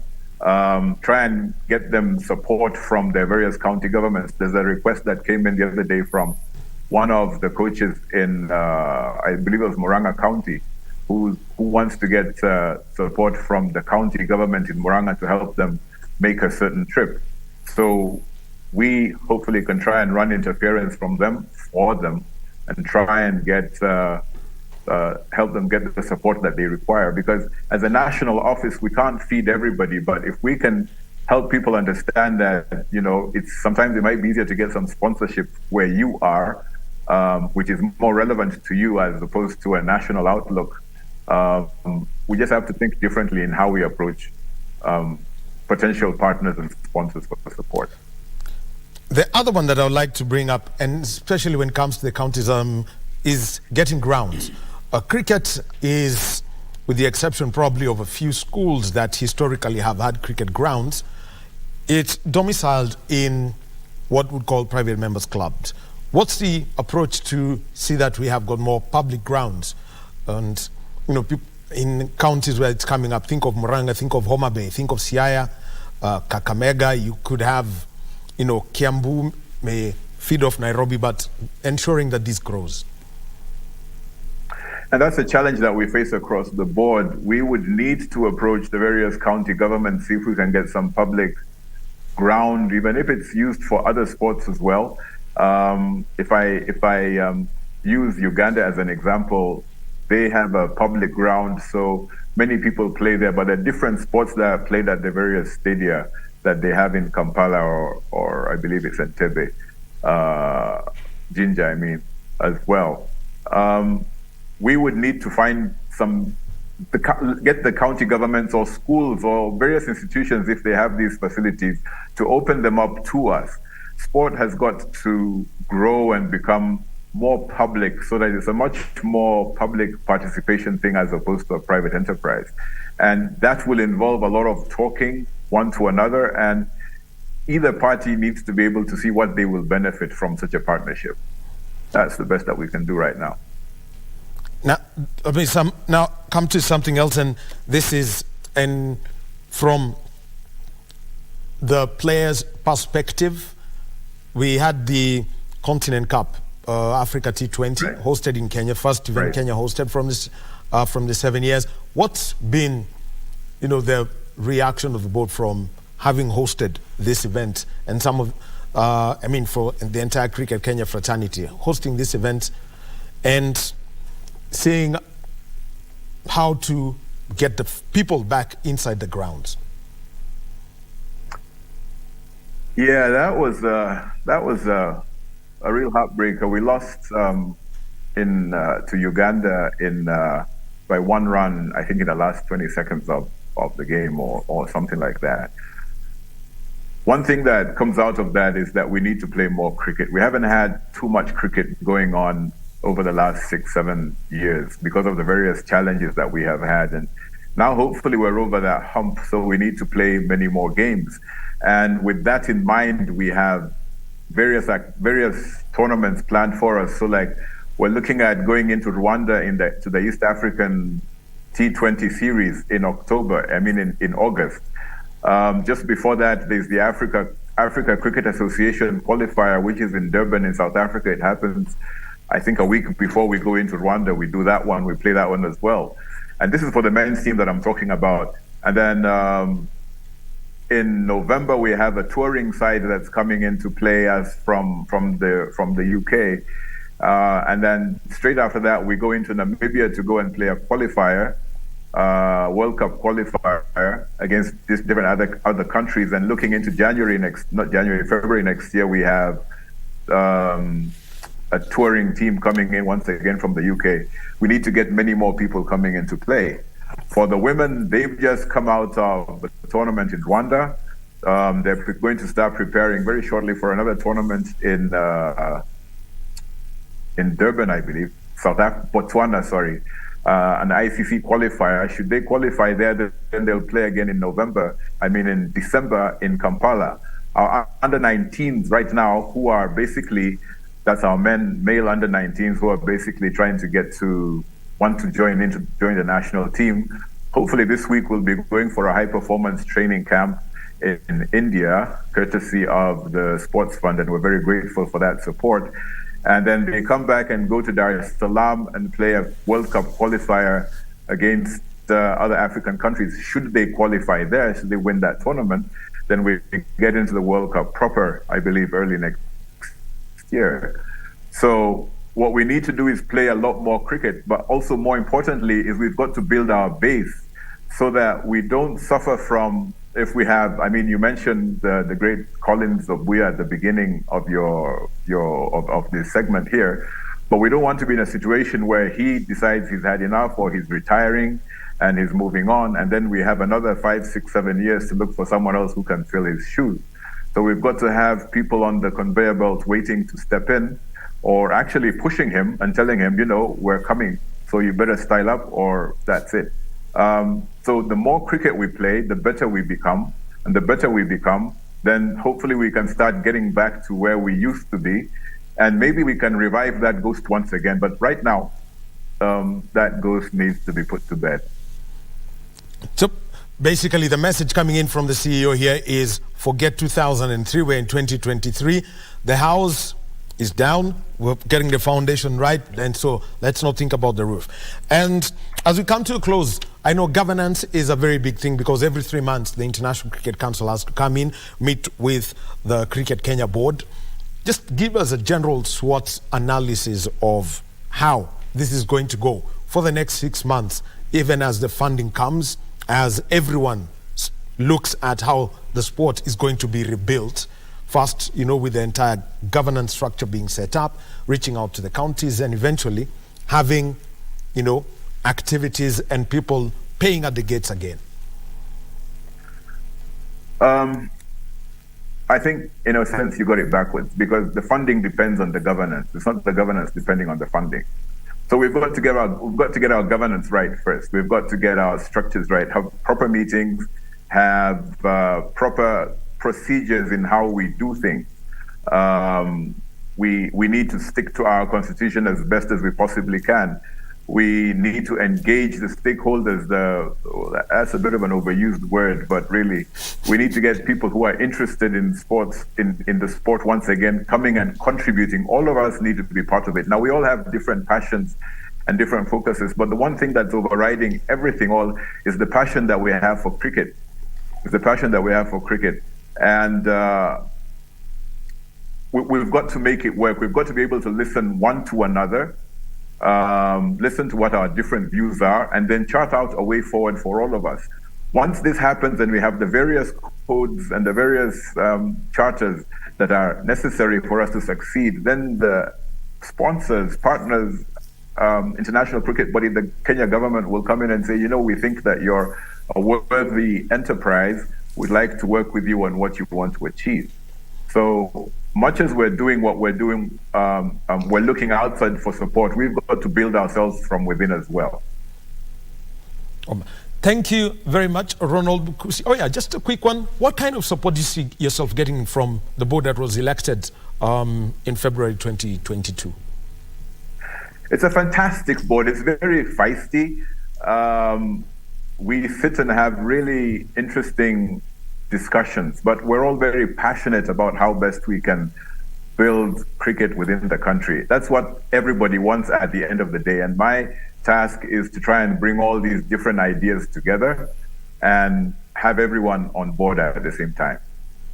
All right, thank you very Moving in much. the same Ronald direction. Bukusi is the Chief Executive Officer of Cricket Kenya, speaking to us, about rebuilding the sport that, 20 years ago everyone began to learn, and you could talk about wickets, you could talk about spin, you could talk about pace, and talk about runs comfortably. Thank you very much, Bwana Bukusi. Thank you, sir. All right. You've heard about the sport, and the message is clear. The nostalgia from 2003 when Kenya made it to the semi-finals of the Cricket World Cup that was co-hosted by Kenya, Zimbabwe, and South Africa just needs to go. We need to accept that. The past is gone. We're living in the present, and we have to move to the future. Well, let's also talk about a sport that, 4 years ago, a team that everyone simply knew as the national team got a name, the Morans. And this was after they qualified for African 2019, and then they went on, to become one of the top 4 sides. DR Congo is a side that, went there, and we're talking about the Kenya Morans, and they're headed for African again, and they qualified automatically. You've got to look at performance from the historical perspective and consistency for someone to really know how this works. Because of being one of the top 4 sides, they qualified automatically, and also you've got the hosts, Angola, who are also there, also one of the top 4 sides, and so they've been drawn top of their pools. We're talking about the second tier of continental basketball. It's African, national teams involved, and because there is Afro-Basket, which is now the big one. To speak in football terms, it's the AFCON of basketball. African is the CHAN of basketball. But here's the thing. If you're consistent enough, you'll always get your draws coming easy and compete at that competition. And in studio today, we've got somebody who's played for the national team, Anset Wafula. He's now part of the coaching staff. He's on my far left. Anset, karibu. Santi. Welcome. And we also have got Victor Bosire, who plays for the Kenya Morans. Thank you. All right. Bosire, I'll start with you because I'm sure you've seen this. The last 4 years, so something happened in Kenyan basketball. Historically, Kenya's men's basketball has the same traits as men's volleyball, always a tier below women's basketball. But what was that feeling within the fraternity when you qualified for African for the first time, and Kenya then continued and made it to Afro-Baskets in, 29 years? I think the feeling was great. It was a long time coming, but key was for the first time, we also had our professional players now coming back to play for us. I think during Anset's time, they didn't really have the guys who were playing outside coming back and just helping the team. That was really key, and now we build momentum going towards Afro-Basket. But performing well in Afro-Chan was a very big morale booster for all of us. Ansets, you've been a player. You've seen, people you competed with, say at high school, go mainly either to the US or Australia, don't come back. From a coaching perspective, what is it that you saw with these players who came in, Tyler Ongwado's Bush, all who came in and played for the country and just had and they just gave a whole new buzz to this? Yeah, what I can say there is, when you go out there, you get to learn from different people, and they are exposed at different levels. So when they come back to the country, what they did is they even, as players, they also became coaches in there, like trying to explain something, make it simple, into simple terms, and they're doing it practically. So even that actually motivated our players, other players, and that's why the difference has come up. That's why there's this rise in basketball now. Looking at it from the coaching perspective also, is that at that point we saw Clifford Ward come in, and then we also saw a change of coaching and a whole new perspective of it. Let us specifically talk about video analysis that was brought in. What was that major effect? Because we don't film much in this country, we know that, but what was it for you? Actually, the video effect has really made the game more technical. Like even people have become trying to be accurate in what calls they make, the umpires. The problem we have is, I think maybe I can say of the challenges that the maybe federation has. If you can get sponsors, we should also try using the video in our games. It will help us much. Okay, and Liz Mills had an obsession with numbers, data. How many steps? how many travels you make? How many passes you complete? How many and how many assists you make?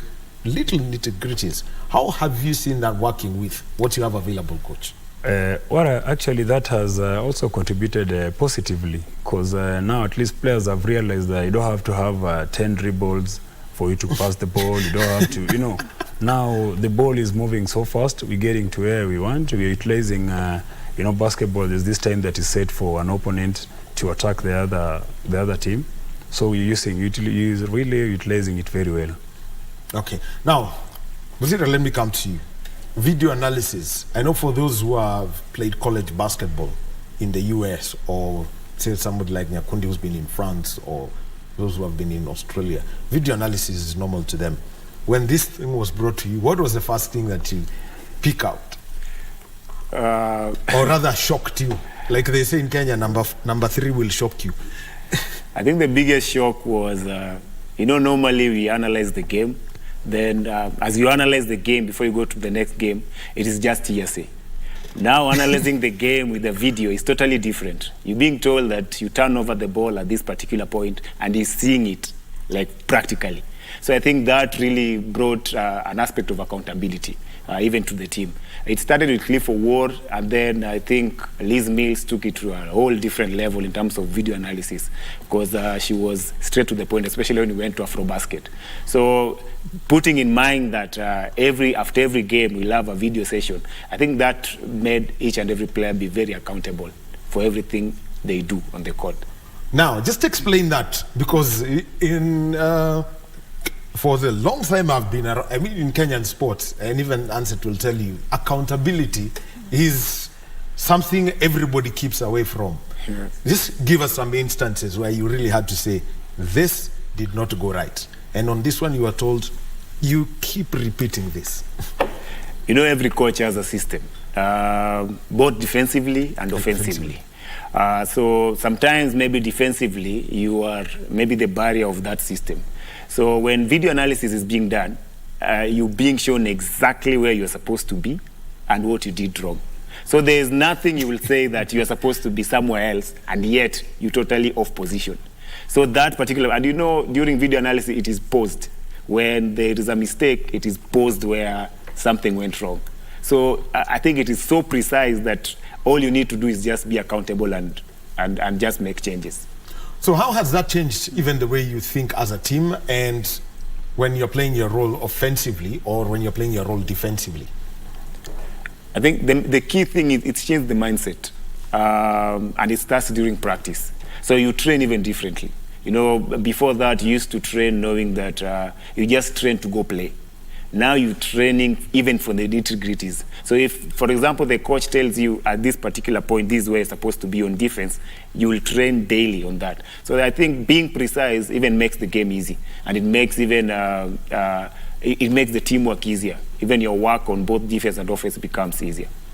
Now, even just to add on that, it has even made players accept and pick on roles in the game.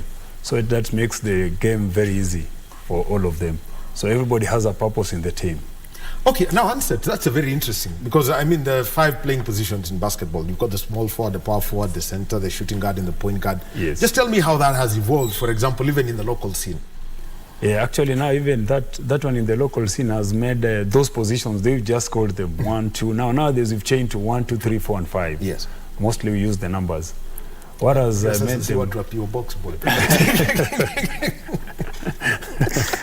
So what has made that is that now, like Victor here, Victor knows he can play one, and he looks at the roles that he's supposed to do as a one-man. He can't oversee his roles and go to take the 2 months. Mm-hmm. Then the 5-man cannot pick up the ball and start dribbling the ball from this end to that end, because he knows that is Victor's role.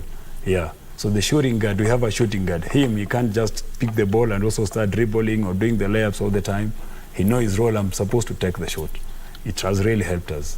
And what has been the outcome? Let's start with the domestic league, because that's where it all starts. With the domestic league, actually it has made the league very competitive, because now most players have embraced the change. They have taken the ownership of their teams. You know, the big problem is we used to have before is we believed specific players on the teams. Yeah, we only have like 5, 6. They're the ones who will so play. So Bell owned COP, Kiki owned KPA, and you owned Lindsay. Exactly. Okay, that's what was actually that is the real thing. It was like that. Yeah, if you go to Lindsay, Ansett will say something, and that is it. If you go to KPA, Kiki will say something, or Juk will say something, and that is it. You know, like now, everybody owns the team. You know, we all have the same percentage of ownership in the team. And looking at how this is developing, because at the moment, you know, for players who've gone through this system, the other thing is to downstream it. You know, from the top division to the second division, such that if a team is promoted and they come play some basketball, they realize something's different. How is it working downwards? Okay, like myself, I use myself as an example, because I've picked on some teams that even are playing the street leagues, and I even talk to some of the coaches, and I attend their sessions and try to explain to them that this is what is supposed to be done at this level, so that they can know. So now, by the players accepting, they've started coming up. Even now, if you look at our games in Division 1, at least you'll know the purpose. You'll even try and see the purpose of the certain play in the team. This guy is winning well, this guy is shooting well, this guy is rebounding well. You know, they're out. You know, they're structured. Now, this kind of structured. So let me now just take a look at how, you know, the whole setup comes in. You know, there are some people who would be a natural call-up, and this is from the national coaching staff. So what's the criteria now that you are using to select players, such that we've got Victor here, he's been selected, he's basically a number 1, old school name, point guard, so that, you know, we've got to move with the times eventually. But what's the criteria you're using? Yeah, first for with the players who are based in Kenya. Okay, what I can say is we look at the general performance of the player in the league. And specifically, I cannot say Victor is the best player we have in the country, but the minutes that Victor is averaging in that team and the level of the team where he's playing. So we look at the stats. We look at his stats, the turnovers, the way he's passing the ball, his IQ, you know, in the game. So those are the small things that we look at. These are the players that I'm saying there. Maybe there are good players out there who are better than Victor. But when you come to, we can't see them.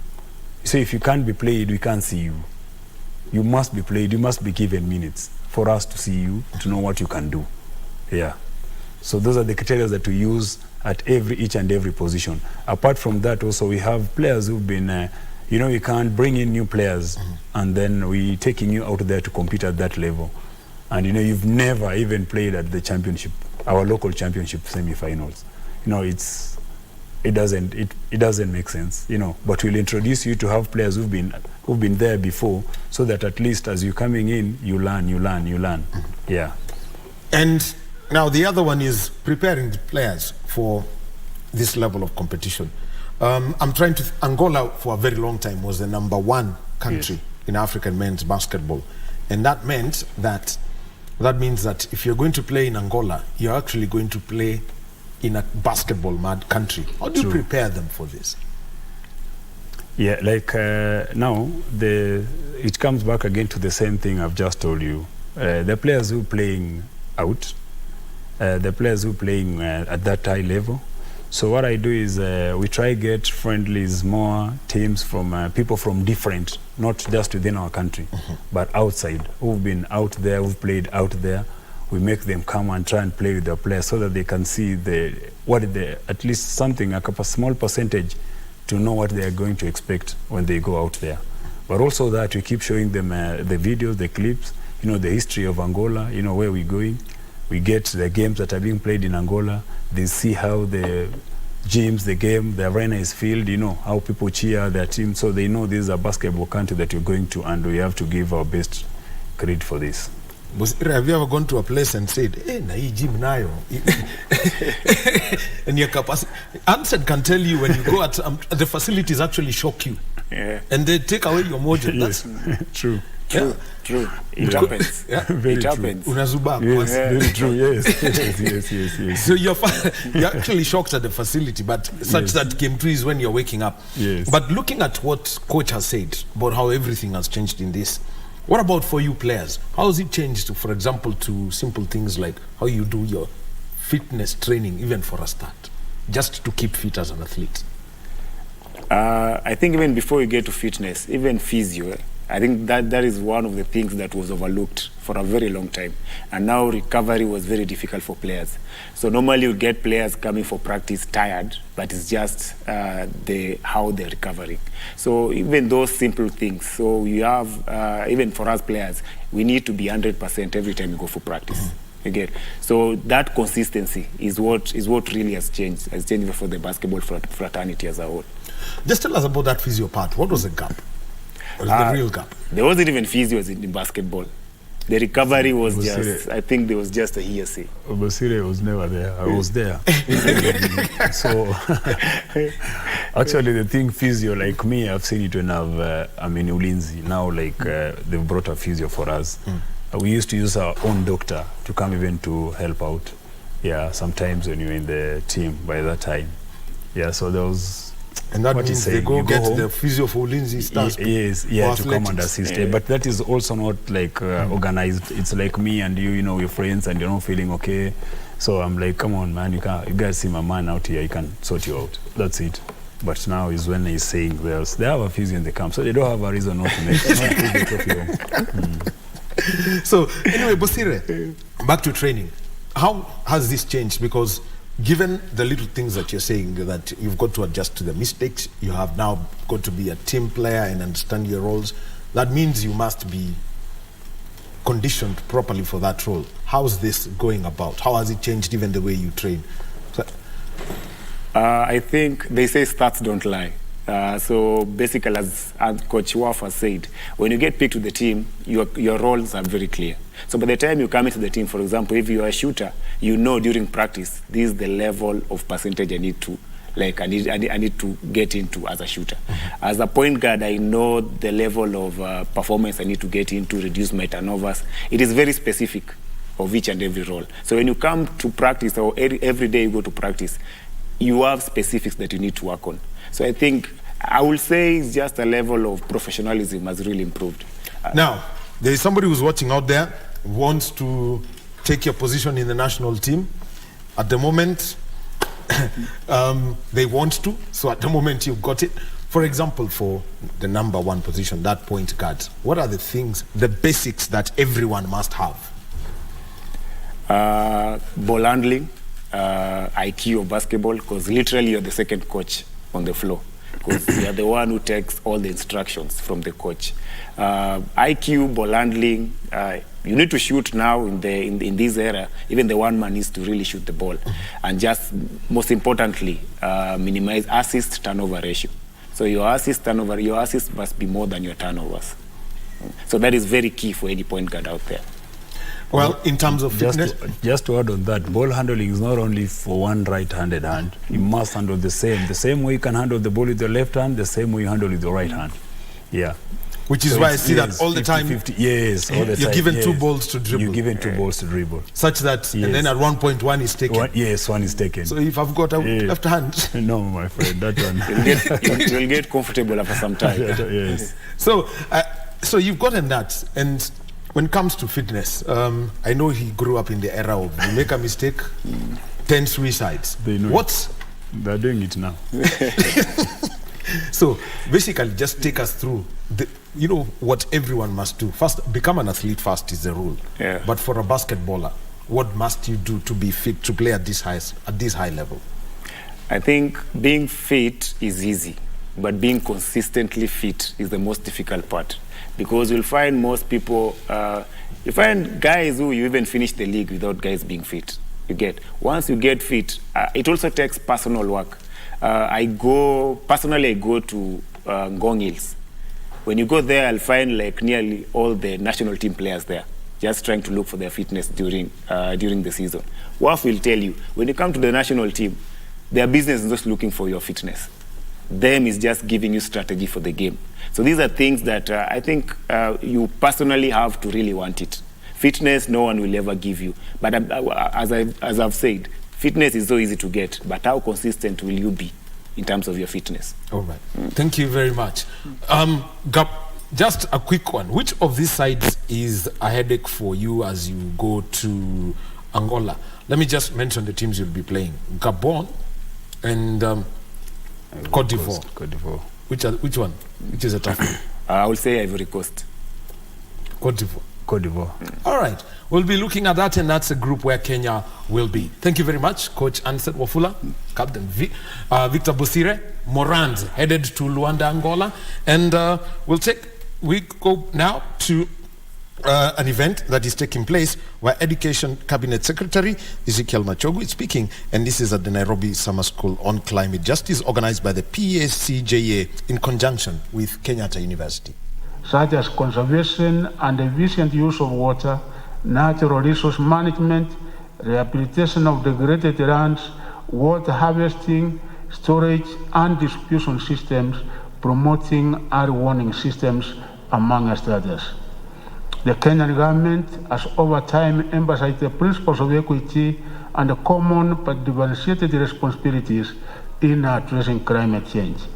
These principles recognize that developed countries who have historically contributed more to global greenhouse gas emissions should take the lead in mitigating climate change and supporting developing countries in adapting to its impacts. Kenya has advocated for climate justice, urging developed countries to provide financial resources, technology transfers, and capacity building support to developing nations. We have also called for enhanced international cooperation to address the challenges of climate change, including the need of sustainable development, poverty eradication, and resilience building. The Kenyan government acknowledges the urgent need to address climate change and has made commendable efforts to integrate climate policy into its education system. The ministry has continued its commitment to promoting education and sustainable development as a key element of enabling sustainable development and delivery of quality education. The Ministry of Education has continued to recognize education as a powerful tool to cultivate a generation of informed, environmentally conscious citizens who can actively contribute to mitigating and adapting to climate change challenges. Kenya has taken steps in line with the 2021 Bahrain Declaration on Education for Sustainable Development, which requires that environmental education should be a core curriculum component by 2025. We are also implementing the recommendations of Kenya National Climate Change Adaptation Plan 2018-2022 on the need to integrate climate change into the education system of Kenya. Indeed, in 2020, jointly with the Ministry of Environment and Forestry, the Ministry of Education drafted a set of policy guidelines for mainstreaming climate change in education at all levels of education and training. These guidelines are being implemented. Ladies and gentlemen, this mainstreaming process has ensured that the students are exposed to the core concepts of climate change, its causes, impacts, and potential solutions. By fostering a comprehensive understanding of climate change, the ministry aims to inspire students to take informed action and be advocates for climate justice. To support climate education in training, the Ministry of Education has focused on several key initiatives. Firstly, the Ministry has worked to develop and update educational materials, textbooks, and teaching resources that integrate climate change topics across various subjects. By infusing climate education into various learning areas, students are exposed to climate-related issues from different perspectives. Additionally, the Ministry has organized workshops, seminars, and training sessions for teachers to enhance their capacity in teaching climate change effectively. Moreover, with the acknowledgement that education training Public awareness and capacity development are critical enablers in climate change response actions and the realization of our low carbon emission resilient development pathway for Kenya. The ministry has fostered partnerships with local and international organizations, research institutions and NGOs to leverage their expertise and resources. The ministry recognizes that education extends beyond the classroom, and it actively encourages participation in extracurricular activities related to climate change. This includes environmental clubs and the institutionalization of tree planting initiatives and sustainability projects, which provide students with practical experiences and opportunities to implement climate-friendly actions within their communities. The tree planting in schools will accelerate efforts towards achieving the government's target of 15 billion trees by 2032. We will also inculcate a culture of environmental consciousness in our children from an early age. It is against this background that we at the ministry applaud the Pan-Africa Climate Justice Alliance for taking up this commendable duty to humanity at large that will foster leaders who can engage in policy analysis and civic action related to the issue of climate change. In conclusion, therefore, the Ministry of Education in Kenya is committed to supporting the implementation of the nationally determined contribution of the Paris Agreement, as well as the objectives of the UNFCCC by integrating climate education in the national curriculum and fostering a generation of environmentally conscious citizens. As we move forward, let us recognize the vital role that education plays in empowering our youth to become active actors in climate action. It is our responsibility to educate, train, and encourage the present and future generations about how they can innovatively and sustainably change their world. Thank you very much. And with those many remarks, I thank the young people and the organizers and all the partners. Please welcome to Kenya. And that is the Education Cabinet Secretary, Ezekiel Machogu, who's speaking at the Kenyatta University. And this is at the Nairobi Summer School on Climate Justice, organized by the PSCJA in conjunction with Kenyatta University. Jal is our reporter at that event and will be giving us that report. And remember that he has this event brought together climate experts from all over the world in preparation to the Africa Climate Summit to be held in September. So that is from the Kenyatta University. More news coming in, including the hearing of Pastor Paul Mackenzie continues. You'll be getting to hear that in the next hour, and that is in Tamrini and also in Kurunzi Mashinani.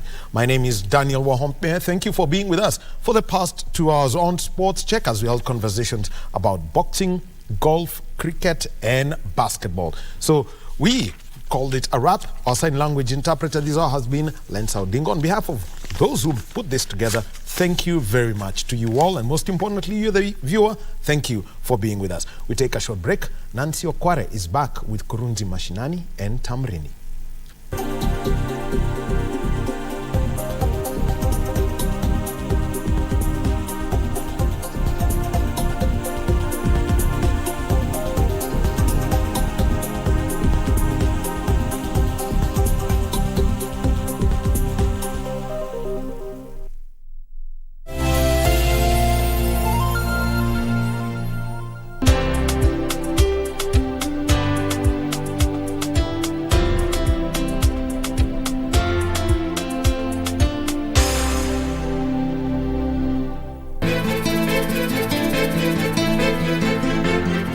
Nimetamani sana kuzungumza naye mama. Yaani siku hizi dadia anakufungia kweli.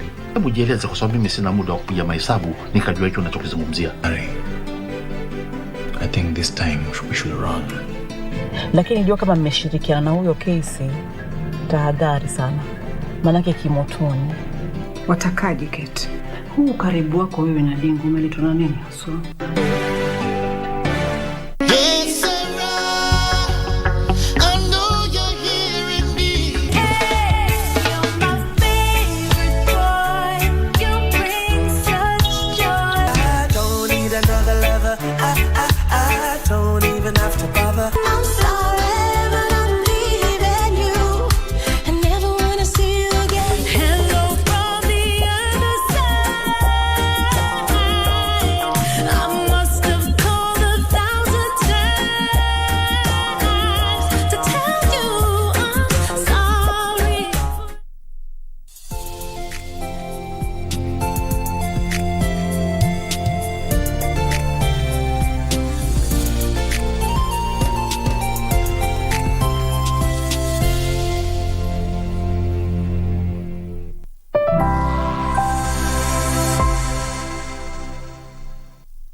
Naam, hujambo mtazamaji popote pale ulipo, natumai ya kwamba wiki yako imeanza vyema.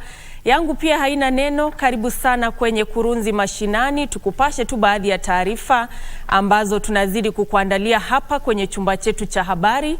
Naitwa Nancy Okware.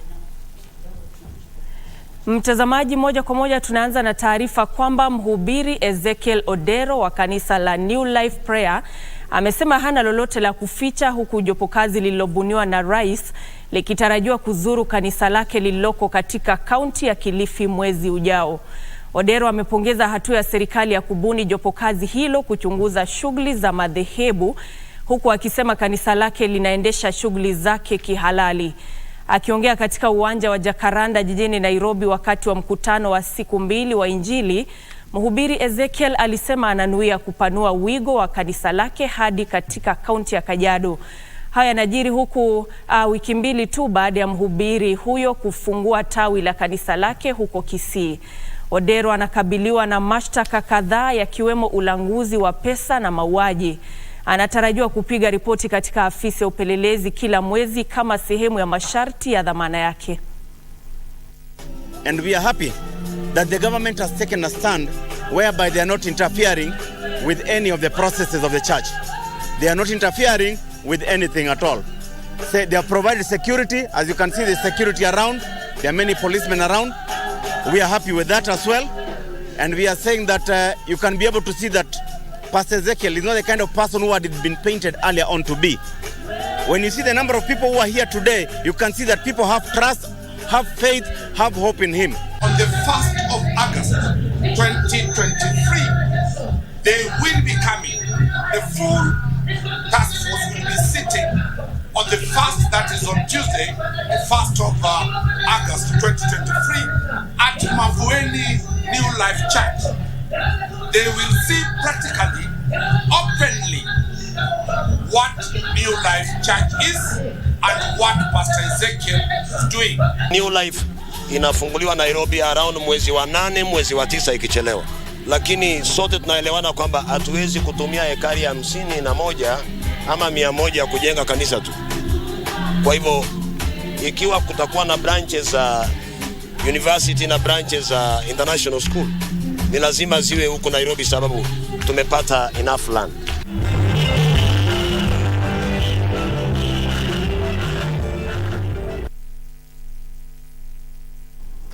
Na mtazamaji, tukisalia tu kwenye taarifa sawia na hiyo, ningependa sasa tuelekee katika mahakama ya Shanzu ambapo kesi inayomhusu Paul Mackenzie inaendelea na amefika mbele yake hakimu Yusuf Shikanda. Hivyo basi hebu tuelekee pale tusikize. Upande wa mashtaka walieleza katika maombi yao ya awali na pia maombi ambayo yako mbele ya mahakama wakati huu kwamba kuna baadhi ya jamaa za washukiwa walikuwa hawajulikani mahali walipo. Madai hayo hayakupingwa na upande wa washukiwa kwenye maombi ya hapa awali, na mpaka sasa pia bado hawajapinga madai hayo, na inaaminika kwamba hawa jamaa ambao haijulikani mahali walipo mara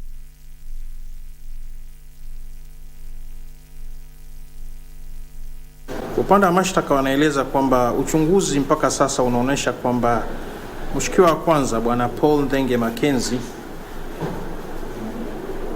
ndiye alikuwa kiongozi wa kanisa na kwamba itikadi zake au amri zake zilikuwa zinatekelezwa na baadhi ya washukiwa.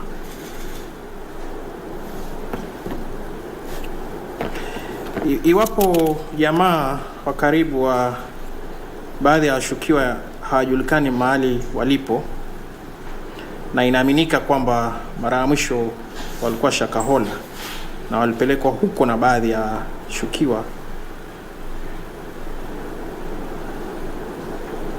itashukiwa kwamba hawa washukiwa ni kati ya kundi lenye nia moja, na iwapo kuna chochote ambacho kitakuwa kimetendeka ambacho si cha halali au si kizuri, basi inashukiwa kwamba watakuwa wameshirikiana katika kutekeleza yale ambayo inadaiwa kwamba au wanashukiwa kwamba wamefanya. Na nakubaliana na upande wa mashtaka kwamba kabla ya kujua hawa ambao hawajulikani mahali walipo, kabla ya kujua kama ni kati ya wale ambao tayari wamefariki au bado hawajapatikana, itakuwa ni hatari kuachilia washukiwa kwa sasa. Maana wakiachiliwa kwa sasa, kuna uwezekano kwamba wataweza kuhujumu uchunguzi ambao unaendelea, hasa kuhusiana na wale ambao hawajulikani mahali walipo. Nasema hivyo kwa sababu ikichukuliwa kwamba hao bado wako hai na inadaiwa kwamba walipelekwa huko na baadhi ya washukiwa, basi wakiachiliwa washukiwa watajua ni wapi pa kuwapata, na wakishawapata haijulikani ni nini kitatendeka.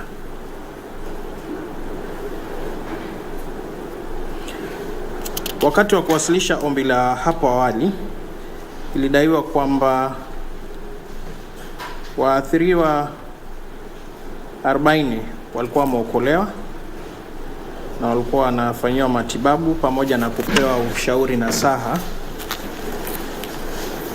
Na kwenye kuwasilishwa tarehe 2 mwezi wa 6 mwaka huu, ilidaiwa kwamba idadi hiyo ilikuwa imefika 65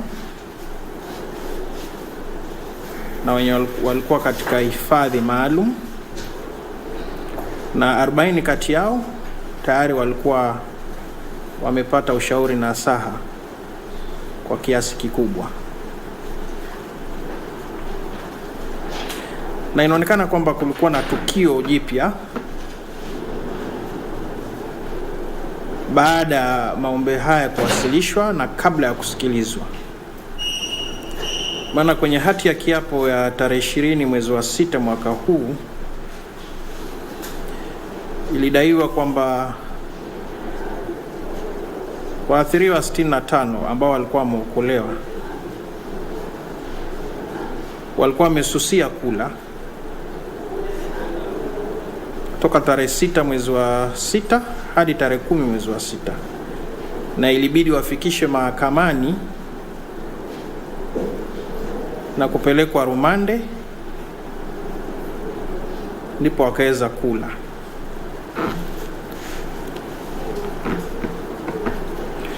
Wakili wao wa hawa watu 65 bwana Abubakar alithibitisha hayo madai na akasema kwamba inaaminika kwamba kulikuwa na mawasiliano kati ya washukiwa pamoja na waathirika, na alishangaa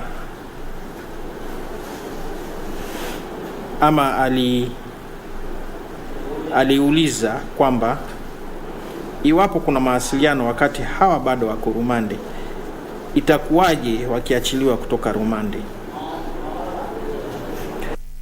Wakili wao pia aliweza kueleza kwamba wateja wake waliweza kushtakiwa kwenye mahakama ya Shanzu kuhusiana na kususia kula. Kwenye maombi ambayo yaliwasilishwa, maombi ya tarehe 12 mwezi wa 6 ambayo yaliwasilishwa tarehe 14 mwezi wa 6, upande wa mashtaka walieleza kwamba Mtazamaji, taarifa hiyo tutakuwa tunazidi kuipata kwa kina hapo baadaye kwenye taarifa zetu kutoka hapo kwenye mahakama ya Shanzu. Na sasa hivi ningependa tuelekee pale KICC ambapo waziri wa fedha Njuguna Ndung'u anaongoza shughuli ya uzinduzi wa ripoti kuhusiana na idadi ya watu na vilevile afya mwaka wa 2022. Hivyo basi hebu tuelekee pale tupate taarifa hiyo. FGM, the prevalence of FGM has been declining from a peak of 38% in 1998 to 15% in 2022, as the survey has shown.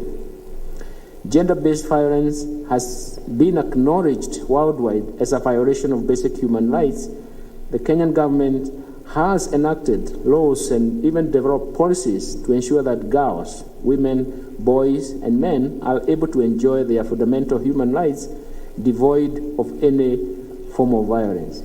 Subsequently, the percentage of women who experience physical violence by any perpetrator in the 12 months preceding the survey declined from 20% in 2014 to 16% in 2022, and that of men declined from 12% to 10% during the same period. There was a slight decline on the proportion of women who experienced sexual violence in the last 12 months before the survey, from 8% in 2014 to 7% in 2022. Ladies and gentlemen, these findings of the survey, of the 2022 survey, the Kenya Demographic and Health Survey, are instrumental in guiding evidence-based decision-making processes, from the national to the county governments, policymakers, the planners themselves, the program managers, and even development partners. The data will help shape the population and health policies, programs, and interventions that address the specific needs and challenges in Kenya. We are familiar in this territory. I come from this particular territory myself, where educators are very, very important, and appropriate and accurate data is very important for you to develop interventions that can guide policy and even influence the outcomes that you actually desire. Further, to ensure proper planning for health demographic programs going forward, there is need to conduct a mid-period evaluation of key health and even demographic indicators. I therefore take this opportunity to appeal to our stakeholders and even development partners to consider providing technical and financial support for mid-period evaluation, because I do believe that 5 years is quite a long time, and even now we'll be looking at that data after 5 years in terms of showing how we can program ourselves to the next 5 years. Ladies and gentlemen, let me assure you that the government, through the National Treasury, is committed to allocating more resources, and I dare add, when they are available, to programs that will improve. Let me say, I am a realist. I don't promise things that are not there.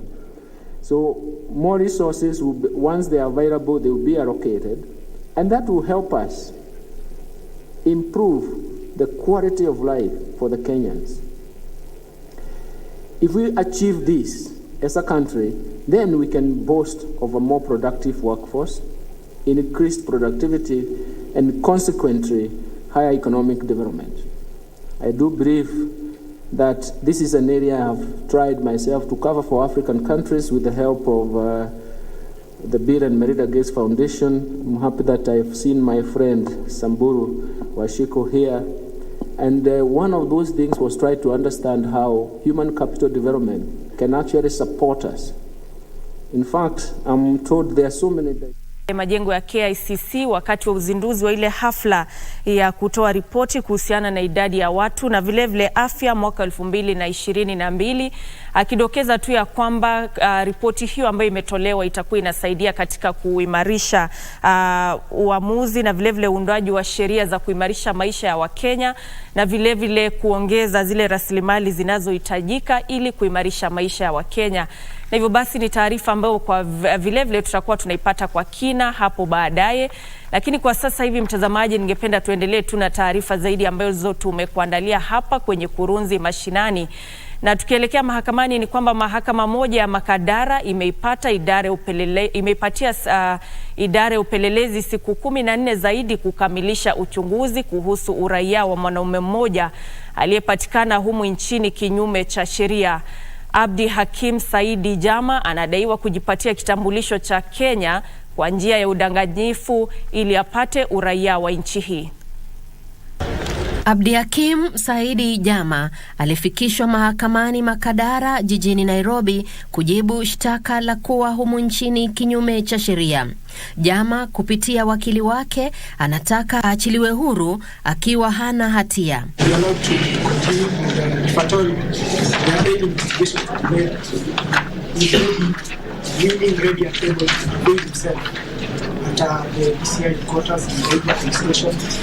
Mahakama ilikuwa imeipa idara ya upelelezi saa 24 kukamilisha uchunguzi wake, lakini idara hiyo imeomba muda wa wiki 2 zaidi kutokana na kile ilichosema ni hitilafu ilizokumbana nazo kwenye uchunguzi. Hati ya kiapo iliyowasilishwa na afisa wa upelelezi inasema cheti cha kuzaliwa ambacho mshukiwa huyo alitumia kujipatia kitambulisho cha kitaifa cha Kenya, pia pasipoti kiligushiwa. A government document that was acquired and that is a dangerous person and that is able to interfere with the witnesses. Hakimu mkuu mwandamizi Helen Okwani ameipatia idara ya DCI siku 14 zaidi kukamilisha uchunguzi wake.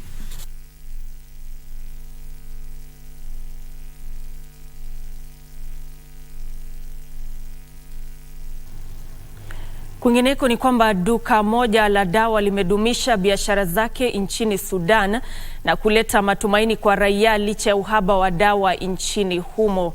Na uhaba huo unatokana na mapigano ambayo yanaendelea katika nchi hiyo. Tazama.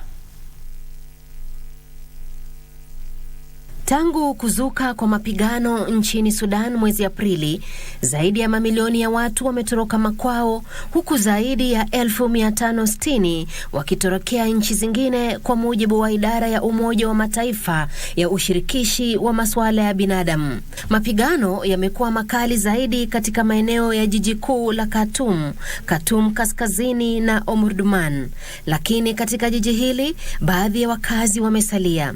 Mohamed Abdo anamiliki duka la dawa katika eneo la Omdurman.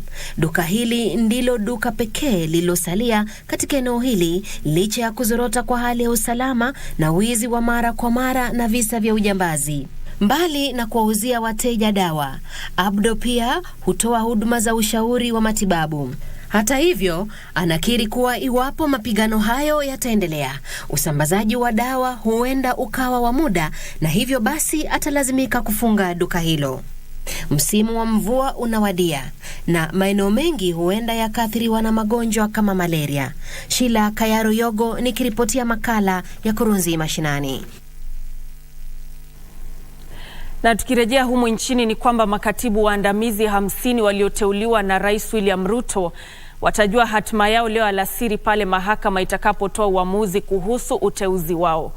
Jopo la majaji watatu linalojumuisha majaji Alem Visram, Kanyi Kimondo na Hedwig Ongundi linatarajiwa kutatua zogo kuhusu uteuzi wa makatibu hao waandamanaji, ambapo rais aliongeza idadi ya makatibu hao kutoka 23 jinsi ilivyopendekeza tume ya kuajiri watumishi wa umma hadi 27.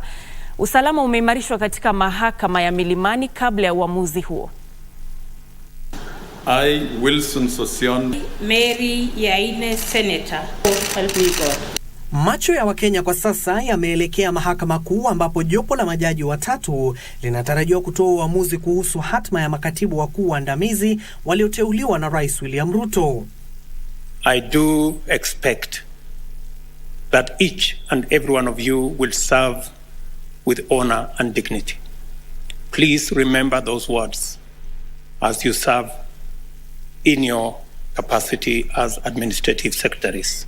Majaji Alem Vishram, Kanyi Kimondi na Hedwig Ogundi watatoa uamuzi kuhusu rufaa hiyo iliyowasilishwa na chama cha wanasheria humo nchini na taasisi ya katiba.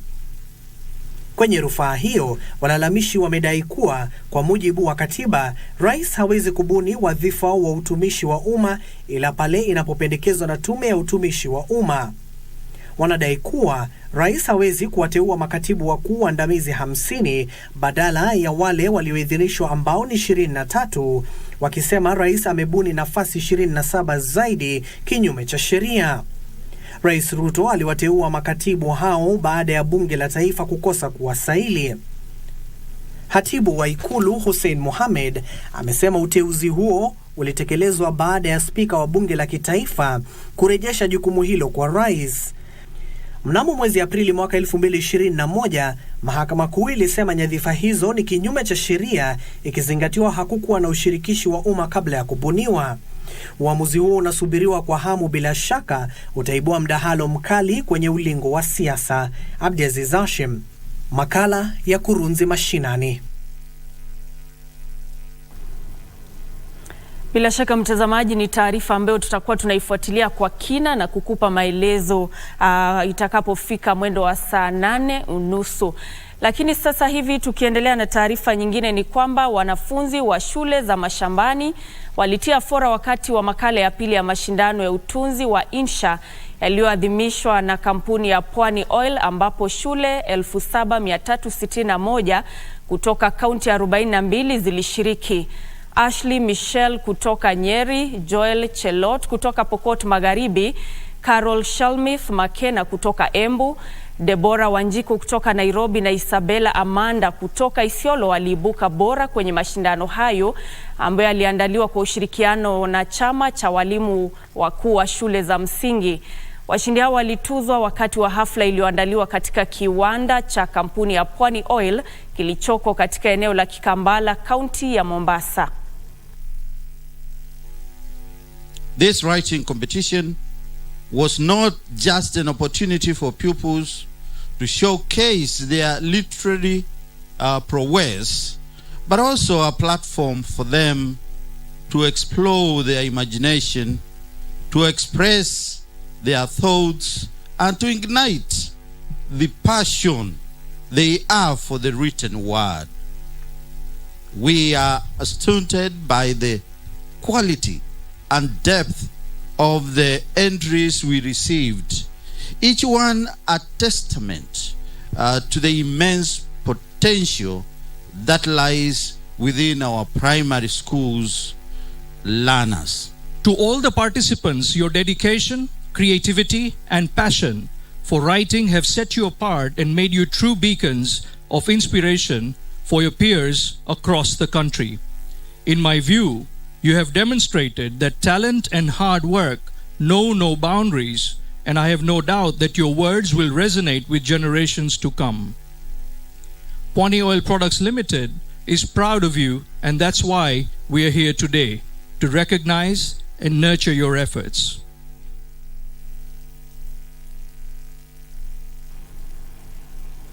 Na leo hii katika makala yetu kuhusu Ifahamu China, tunaangazia jinsi teknolojia za kisasa za kilimo zimeleta mabadiliko makubwa katika sekta ya kilimo nchini China.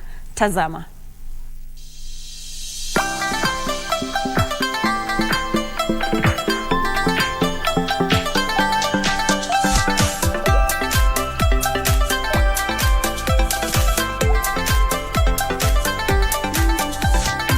Mambo na karibu katika kipindi cha Ifahamu China.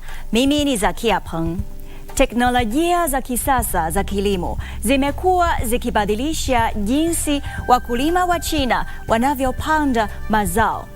na hivyo kuongeza tija na kutohitaji nguvu kazi nyingi. Wakulima wa sehemu mbalimbali nchini China sasa wananufaika na teknolojia hizo na kupata mavuno mazuri. Katika kijiji kimoja katika wilaya ya Fuling ya Chongqing, mfululizo wa mashine za kisasa za kilimo, ikiwa ni pamoja na matrekta yasiyo na dereva, mashine za umeme za kupandikiza mboga, mifumo ya kudhibiti wadudu kwa kutumia sauti na mwanga, na droni kwa ajili kuweka mbolea na kunyunyizia dawa zilikuwa zinatumika shambani. Shughuli za kilimo cha teknolojia ya juu zinafuata mchakato kamili wa uzalishaji wa kilimo katika kulima, kupanda na usimamizi shamba hadi kuvuna. Maeneo ya milima huko Chongqing yanachukua 98% ya eneo lake lote la ardhi. Majaribio ya teknolojia hizi kwenye eneo hilo yataboresha mashine za kilimo zinazotumia teknolojia ya kisasa. Ushirika wa kilimo katika mji wa Meishan ulioko kusini magharibi mwa mkoa wa Sichuan umeweka njia za moja kwa moja za kilimo cha mpunga kwa ajili ya kuotesha miche, hatua muhimu katika kuandaa mpunga kwa ajili ya kupanda. Mistari ya uzalishaji huwekwa mbegu za mpunga kwa kujiendesha kwenye vitalu vidogo vya mbegu ambavyo baadaye huwekwa kwenye mashine ya kuotesha miche ya mpunga ili kuhakikisha kwamba miche inapata mwanga wa kutosha wa jua.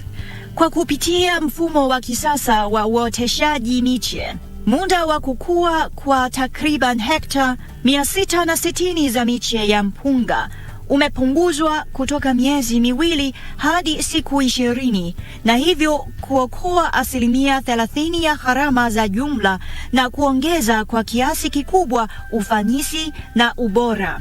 Wakati huo huo, msimu wa kupanda mpunga unaendelea vizuri huko Zhensanjiang, kwenye kituo muhimu cha kilimo cha nafaka katika mkoa wa Heilongjiang, kaskazini mashariki mwa China. Baadhi ya wakulima katika kituo hicho wanatumia mashine zilizo na mifumo ya satellite ya Beidou ya China. Katika shamba la Hongwei, mashine ya kupandikiza mpunga isiyo na dereva inayoongozwa na mfumo wa Beidou ina jukumu kubwa katika kupandikiza miche ya mpunga. Mashine zinaweza kutekeleza kwa usahihi njia zilizopangwa. Kutokana na matumizi ya teknolojia za kisasa za kilimo, jumla ya eneo linalolimwa la Zhensanjiang limefikia kiwango cha juu cha hekta 800,000, huku matumizi ya mbolea yakipungua kwa 10% na ongezeko la mazao la 8% kwa hekta. Katika mashamba ya mbegu za rapa kwenye kaunti ya Yangqing mkoani Hubei ya kati ya China, matrekta zisizo na rubani pia zinatumia mifumo ya satellite ya Beidou. Mashine hupanda mbegu kwa kufuata njia zilizoundwa na waongozaji. Kwa mujibu wa wataalamu wa sekta hiyo, teknolojia za kujiendesha zinarahisisha maisha ya wakulima, wakibainisha kuwa mashamba ya Wachina yaliyotumia teknolojia hiyo yameshuhudia maboresho makubwa ya ufanisi na mapato. Haya, kwa leo kipindi hiki kinaishia hapa. Katika kipindi kijacho nitaendelea kukuletea mambo mengine yanayovutia kuhusu utamaduni na jamii ya China. Asante kwa kuwa nami. Mimi ni Zakia Peng. Kwa heri.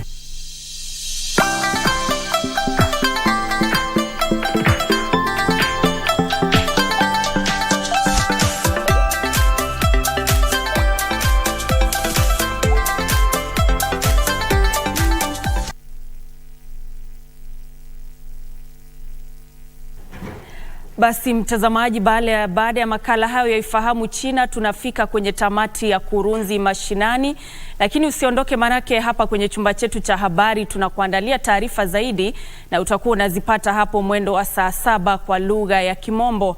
Lakini mtazamaji, upande huu wa studio nimekamilisha jukumu langu, lakini naelekea upande wa pili wa studio ambapo nitakuwa nakuletea kipindi cha Tamrini, na leo hii mtazamaji tutakuwa tunaangazia sekta ya elimu, masuala ibuka na hatua ambazo zinastahili kupigwa ili kuimarisha sekta hii, na hivyo basi nitakuwa nazungumza naye Dan Kegode. Ni mazungumzo ambayo haungetaka kuyakosa, hivyo basi tupatane baada ya muda usiokuwa mrefu.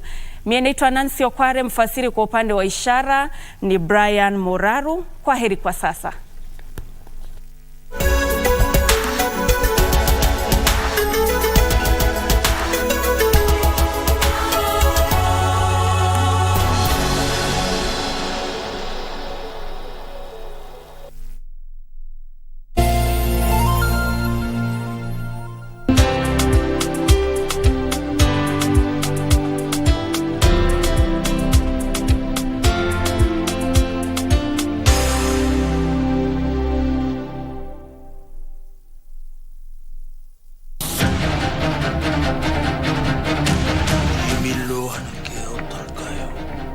사실은 어떤 게?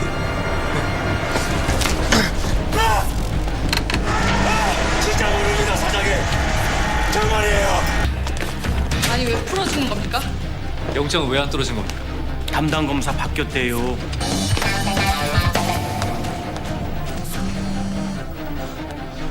팀장관.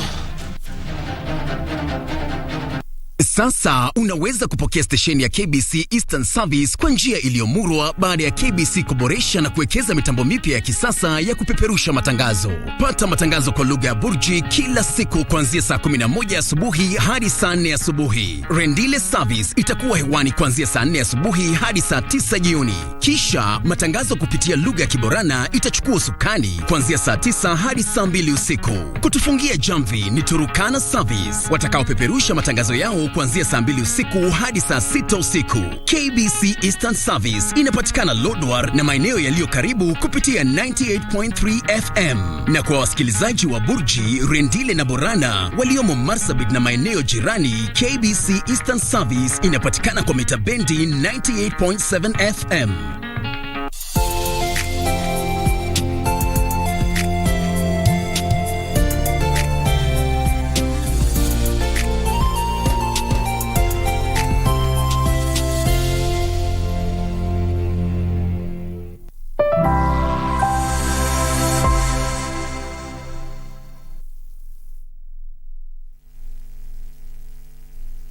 Naam, shukran sana mtazamaji kwa kuendelea kuwa nasi. Karibu sana kwenye Tamrini, na leo hii kama nilivyokuwa nimekujuza hapo awali ni ya kwamba tutakuwa tunaangazia sekta ya elimu, hatua zipi ambazo zimepigwa mtazamaji, ikifahamika ya kwamba mwezi Januari tulirejelea ile kalenda ya kawaida baada ya kuathiriwa na janga la COVID-19, lakini kalenda ya kawaida ikarejelewa. Mhula sasa ni wa pili. Wanafunzi walikuwa wameelekea pale nyumbani kwa kile kipindi cha mapumziko, lakini kuanzia leo hii wamerejea pale shuleni. Na vile vile kuna lile tangazo ambalo lilitolewa na TSC ya kwamba serikali itakuwa inawaajiri walimu takriban 25,000, na vile vile yale makadirio ambayo yaliwekwa ama zile fedha ambazo ziliwasilishwa kwa sekta ya elimu kupitia bajeti. Tutarajie kuona mabadiliko yepi, ikizingatiwa kwamba sekta ya elimu ilipata fedha zaidi, ikiwa ni zaidi ya bilioni 628. Na hivyo basi, ili kuangazia tu hayo yote kwenye studio, najiunga naye Dan Kegode ambaye ni mchanganuzi wa masuala ya elimu. Karibu sana Bwana Kegode kwenye studio zetu tena. Nimefurahi kukuona, na pengine tuanze tu hapo shule. Wanafunzi wanarejelea shuleni. Kumekuwa na matatizo mengi ambayo yamekuwa yakishuhudiwa katika sekta ya elimu. Tutarajie nini sasa hivi kipindi hiki ambacho wanafunzi wamerejea? Manake tumeona ya kwamba kumekuwa na utulivu kiwango fulani.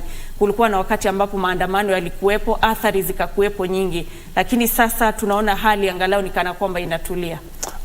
Jambo la kwanza ningependa kushukuru kuweza kurejea katika studio ya KBC. Muhula wa pili, sehemu ya pili umeweza kuanza siku ya leo kuna shule za mabweni za rejelea leo, lakini zile za kwenda na kurudi washafika kuanzia siku ya leo. Tunashukuru kwamba wanafunzi wakaweze kurejea, wakajaze titi, wakaweze kuhakikisha kwamba yale ambayo ni malengo ya masomo yakaweze kuhitimiwa. Jambo lingine ni kwamba muhula huu natazamia kwamba itakuwa tofauti na muhula uliopita, kwa maana kuna maeneo ambayo yaliathirika zaidi na migomo na maandamano, maeneo kama Kisumu, Nairobi, maeneo tofauti masomo yaliathirika zaidi. Unapata kwamba siku ile ya maandamano, unapata kwamba shule itafungwa ama wanafunzi watatazika zaidi kuweza kwenda shuleni. Kuna picha moja ambayo ilikuwa picha ya huzuni. Mwanafunzi alikuwa anarejea shuleni hapa jijini Nairobi, akaweza kupatikana katika ile mshike wa maandamano. Ikabidi askari polisi akaweze kumsaidia kumtafutia gari ili akafike salama. Lakini msingi ni kwamba wanafunzi warejee salama, masomo yakaweze kushika mkondo dhabiti, kisha kwamba ule mtahala na silabasi yetu tukiweze kukamilisha kwa muda kama walio na mashule. Ndivyo. Hivyo basi sasa hivi tunatarajia kwamba mambo yatakuwa yameimarika, na pia wakati ambapo wanafunzi walikuwa wanarejea shuleni hapo Januari ni ya kwamba kulikuwa ni wakati ambapo JSS ilikuwa inazinduliwa. Kulikuwa bado kuna ule mshike, wengine hawafahamu waende wapi, hawafahamu mwelekeo utakuwa ni upi. Lakini unapoangalia tangu JSS ilipozinduliwa, wanafunzi wakarejea shuleni licha ya zile changamoto, unaweza kusema ya kwamba tumepiga hatua zipi kama taifa? Ni yapi ambayo tumejifunza na kwa kweli tumepiga hatua kuanzia wakati ule na kufikia sasa hivi? Tumepiga hatua kubwa sana. Maana Januari pale kionzo JSS hata sare ya shule haikuwepo kwa shule mingi. Kwa kwamba sasa hivi sare zipo, wanafunzi wamejiunga, pakawa na upungufu wa walimu katika JSS. Serikali kwa awamu ya kwanza ikaweza kuandika walimu 30,000. Sasa hivi tunaangazia awamu ya pili pia kuandika walimu 25,000, na kiwango kikubwa cha walimu wale kupewa kazi wanaweza kuelekezwa katika JSS. Hapo ndipo tutaweza kuhakikisha kwamba masomo yale mtaala ule umeweza kufanikishwa vyema. Serikali imejipanga vizuri. La pili pia wazazi pia sasa hivi wameweza kujitamudi ya kwamba watoto sasa hivi wanaweza kuelewa JSS nini, ama wale ambao walikuwa kwamba ni wachanga zaidi kuingia JSS sasa hivi wameweza kujipata ndani, wanajikimu na kujimarisha. Na hata wazazi pia wameweza kujituma kisha kwamba kama ni sare wako nazo, kama ni vitabu wanaweza kuimarika. Wazazi pia wanajiusha kwamba mtaala huu wakaweze kufahamu zaidi na bora kabisa. Ndivyo. Unapoketi kama mchanganuzi wa masuala ya elimu, ndivyo, unaweza kusema nini kuhusiana na hii JSS? Manake ndio hatua zimepigwa, lakini bado changamoto zipo, na tunafahamu ya kwamba sekta ya elimu iliongezewa zile fedha katika bajeti, ilipata kiwango cha juu zaidi. Unaona ya kwamba serikali imejitolea kabisa kuhakikisha kwamba huu mtaala unafaulu? Kwa kauli yako wewe kama mchanganuzi wa elimu. Serikali imejimudu, na hata washikadau wengine kama walimu na hata washikadau tofauti wanaweza kuhakikisha kwamba mtaala unafaulu. Cha muhimu ni kwamba ni ule ushirikiano kati wale washikadau, walimu kwa serikali, vitengo tofauti vya masomo vikiweza kushikana pamoja. Kwa maana tu katika inaitwa kwamba implementation stage ya curriculum. Implementation stage ina changamoto zake. Tunapokuwa tukiweza kuimplement ndipo tunaona kwamba changamoto ni hii, solution ni ipi. Tunapokuwa tumeketi hapa na wewe hivi, kuna ile task force ambayo bado inazidi kuangalia kwa ndani mtaala wa CBC. Je, tunaweza faulu na mtaala huu? Na kama tuwezi faulu, changamoto ziko wapi? Tunaweza rejelea mtaala wa 844 ama tunazidi kuboresha zaidi? Pata kwamba bado mengi yanazidi kuendelea. Lakini kwa umbali naweza sema kwamba serikali inafanya sehemu yake. Ya kwamba kama ni fedha zikiweze kupatikana, ikiwa ni walimu wakaweze kupatikana, na zaidi ya yote kama washikadau, wachanganuzi, walimu, serikali, tushikane pamoja, tuweze kuimarishana na pia kuboresha kila sehemu, ya kwamba kisha kwamba mtaala huu usiweze kumuumiza ule ambaye wa msingi zaidi mwanafunzi, akaweze kufaidika, apate kisomo chake, apate vyeti vyake, na baadaye tukaweze kuona mtaala ambao unafaulu katika nchi na uchumi wa Kenya. Ndivyo. Umezungumza kuhusiana na swala muhimu ya kwamba mwanafunzi ndiye wa muhimu kabisa. Tunastahili kuangazia maslahi yake na kuhakikisha kwamba anasalia pale ambapo anastahili kuwa. Ndivyo. Na tusalie tu kwenye hili swala la JSS, kumekuwa na hisia mseto kuhusiana na maslahi ya wanafunzi. Unapoangalia upande wa mijini ni kana kwamba JSS masomo yanaendelea. Lakini kuna mahali, kwa mfano maeneo ambayo yamekuwa kikumbwa na utovu wa usalama, maeneo ya Baringo kule hivyo, unapata kuna shule ambazo zimefungwa, wanafunzi mara kwa mara wanahama. Ilhali ni mwanafunzi ambaye tunataka awe na usawa na yule mwingine aliye mjini. Kwa kauli yako, unaona tunaweza vipi kumwokoa yule mwanafunzi na kumrejesha katika kile kiwango ambacho alikuwa ametoka kutokana na hayo masuala ya utovu wa usalama? Lazima tukubali ya kwamba shida za Baringo, shida za Samburu, Wajir, Marsabit ni shida za kihistoria. Hatuwezi kusuluhisha leo hii na CBC. La muhimu kuhakikisha kwamba ikiwa ni usalama ambao umeweza kukosekana, serikali imarisha usalama. Ikiwa ni kwamba walimu hawangependelea kuendelea maeneo za chini, tuweze kuhakikisha kwamba watu wa maeneo yale urudi kwao, wafundishe kwao. Na kimasomo tu hakutakuwa na usawa wa kimasomo katika nchi ya kiwango cha tatu kama Kenya. Kuna maeneo ambao kihistoria na kiuchumi iliweza kuwa nyuma. Hatuwezi rekebisha yote haya kwa muda mfupi kama miaka 5. Tukubali. Na la muhimu ni kwamba watu wa maeneo kama county governments, zile viongozi wa eneo yale, wakaweze pia kuimarisha kwamba masomo eneo yanaweza kuboreka. Usalama unaanza na wenyewe. Lazima uwe salama ndio usalama ukaweze kuimarika. Watu wale wakaweze kumbatia usalama, wakaweze kusukuma ile agenda ya masomo na usalama ziende pamoja. Ya kwamba usalama ukiwa tutasoma, usalama usipokuwa hatutasoma. Inafaa iwe kiingilio na muhimu zaidi katika maisha yao. Na zaidi yote serikali jimarishe. Itagharimu muda, itagharimu rasilimali, lakini jimarisha kwamba lazima tushughulikie masomo mtoto ule ambako ako sehemu duni kama Baringo, Samburu na Marsabit. Ndivyo. Naam, ningependa tuzungumze kuhusiana na maslahi ya walimu. Manake mwalimu ikiwa amepewa ile motivation, inamaanisha ya kwamba atatekeleza majukumu yake vile ambavyo inastahili. Na tunapoangalia humu nchini hatua ndio zimepigwa. Na ningependa tuanze kwa kuzungumza kuhusiana hili swala la kuwarejesha walimu makwao. Manake awali ulikuwa unapata mwalimu ameondolewa eneo fulani, anapelekwa lingine, ameitelekeza familia yake. Athari ambayo ilishuhudiwa kutokana na hayo, na tofauti ambayo tunatarajia ikiwa mwalimu angalau atajipata mahali ambapo yeye mwenyewe yuko sawa kufanya kazi. Unajua, tangia uhuru wetu mwaka 1993 palikuwepo na government policy ya kwamba unafanya kazi kwenyu. Baada zaidi ya miaka 50 TSC ikaweza kuchipuka na policy ya kwamba unaweza fanya kazi kokote. Utapata kwamba kuna walimu wakuu na wasaidizi wao wengi walikuwa katika miaka 60, miaka 55. Mtu anaweza kutenganishwa na familia yake katika umri ule, ukatolewa kwetu Vihiga, ukapelekwa Bungoma ama ukapelekwa Nyanza kule Homa Bay kule chini. Mara mingi iliweza kuwaumiza kwa utendakazi, kiafya, kihisia, kisaikolojia, iliweza kuumiza sana. Ndiposa mimi napongeza serikali hii ya kwamba ile sheria ndio ilikuwa sheria nzuri, lakini jinsi iliweza kutekelezwa haikuwa vyema. Ya kwamba mtu amefanya kazi miaka 20 kwao, akifika miaka za kuweza kustaafu ndipo wamtoa kwao tena wampeleka mbali zaidi. Jambo la kwanza ni kwamba iliweza kuvunja ndoa mingi. Watoto wengi waliweza kukosa ule upendo wa uzazi.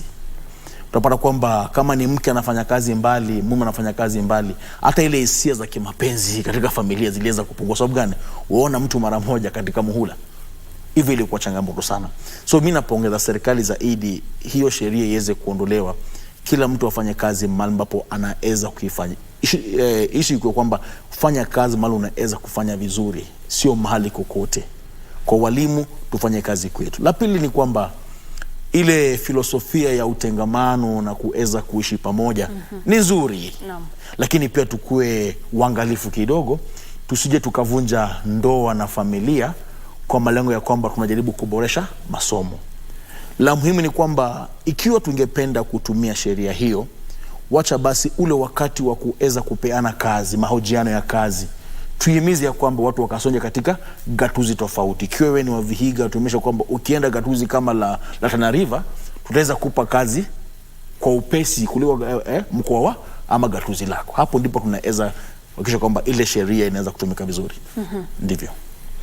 Tuzungumze tu kuhusiana na masuala ya walimu. Ndivyo. Na kama mchanganuzi wa masuala ya elimu, athari za mwalimu ambaye hana motisha ni ipi? Manake walimu wenyewe wanapojitetea kuhusiana na maslahi yao wanazungumza ya kwamba itakuwa vyema ikiwa watapata motisha na morali ya kufanya kazi. Athari za mwalimu ambaye anahisi anafanya kazi mahali ambapo hastahili kuwa, pengine yuko pale mbali na familia yake na bado maslahi yake, analipwa pesa kidogo, hali kule ni ngumu, athari yake kwa matokeo kwa ujumla ya elimu ni yapi? Mwalimu ambaye hajaweza kupewa motisha ama kusaidika akaweza kuona kwamba anafaa mahali hapa. Unajua motisha inakufanya kwamba uhisi kwamba nafaa kuwa mahali hapa. Unapokosa ile mori ya kwamba sifai kuwa mahali hapa, kimalipo, kihisia, kisaikolojia, hapo huwezi fanya kazi vizuri. Inasalia kwamba wacha ningine darasa nikafanya kama jukumu badala ya fanya nini? Kuchukua kama ni upendo na kazi ambayo unaipenda zaidi. So mwalimu ambaye hajapewa motisha ya kutosha mara mingi hawezi kudeliver. Kimombo tunasema kwamba he cannot deliver in the class. Maana hajatulia, hajaona upendo, mahitaji yake mengi iwe ya kipesa ama kihisia hajaweza kutulizwa. Hapo ile hali ya kusaidia na kusomesha vyema haiwezi fanya vizuri. Ndipo sasa naimiza serikali ya kwamba tukaeze kujaribu zaidi kisha kwamba ule mwalimu anapatiwa motisha, ikiwa ni pesa zake analipo kwa wakati, ikiwa ni marupurupu ya ziada akaweze kupata kwa wakati. Na kuarifu tu ni kwamba serikali, rais wetu ameweza kusema kwamba walimu wakiwa sehemu ya wafanyikazi wa serikali wataongezwa mshahara kati ya 7% na 10%. Mbona na serikali inaipongeza zaidi kabisa. Na pia shule zetu, walimu pia na wazazi tushirikiane pamoja kisha kwamba ule mwanafunzi ama ule mzazi akaweze kumpa mwalimu wake motisha. Shule mingi na mpango kama ule. Si lazima ziwe pesa. Si lazima ziwe pesa na si lazima ziwe zawadi. Lakini hata maneno tu ya kuhimiza kisha kwamba eneo letu limeboreka zaidi. Kwa mfano yale maeneo ambayo yako chini zaidi ya utovu wa kiusalama, lazima uhakikishie walimu ambao wanatoka nje ya gatuzi lile ya kwamba wako salama. Lazima pia vitengo vya kiusalama vya kijamii ama wale police reserves wakisha kwamba walimu wale mahali ambao wanaishi, ikiwa wamekodisha manyumba, maploti, kisha kwamba maeneo yale pia yamesalia salama. Na pia walimu wakienda kufanya kazi wajue kwamba wanapofika pale jamii imewakubali, jamii inawatetea, na zaidi yote jamii inawalinda. Ndipo tutapata kwa mwalimu na sasa kuwa na motisha. Ndivyo. Naam, wakati ambapo bajeti ilisomwa ni ya kwamba sekta ya elimu ilipata kiwango cha juu zaidi ambacho ni bilioni zaidi ya 600, kumaanisha ya kwamba serikali imewekeza uzito katika sekta ya elimu. Imeona zile changamoto ambazo zipo na ya kwamba iko tayari kuzitatua. Tukiwa na hizi fedha ambazo ni kiwango cha juu, ni nyongeza ambayo imekwenda juu kabisa. Tumeona ya kwamba TSC imetangaza ya kwamba itatangaza nafasi za kazi takriban 25,000. Idadi hii unaionaje kwa kujaribu tu kupunguza ule msongamano ama ule ukosefu wa wanafunzi wa walimu ambao unashuhudiwa humu nchini hasa katika upande wa JSS? Tumepiga hatua kubwa sana. Katika mwaka 2023 itakuwa tumeweza kupeana, serikali itakuwa imepeana nafasi 55,000 kwa walimu. Hakuna serikali ishaandika watu kazi hivyo.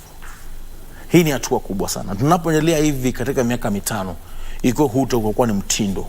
Ile pengo kati ya mwanafunzi na mwalimu, mara mingi imekuwa kwamba mwalimu mmoja wanafunzi 90, mwalimu mmoja wanafunzi 80, litaweza kupungua. Hapo ndipo masomo yataweza kuboreka. Na pia JSS ilihitaji a bigger workforce.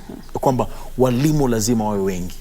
Masomo 13, masomo 25, haiwezi kufunzwa na watu 4.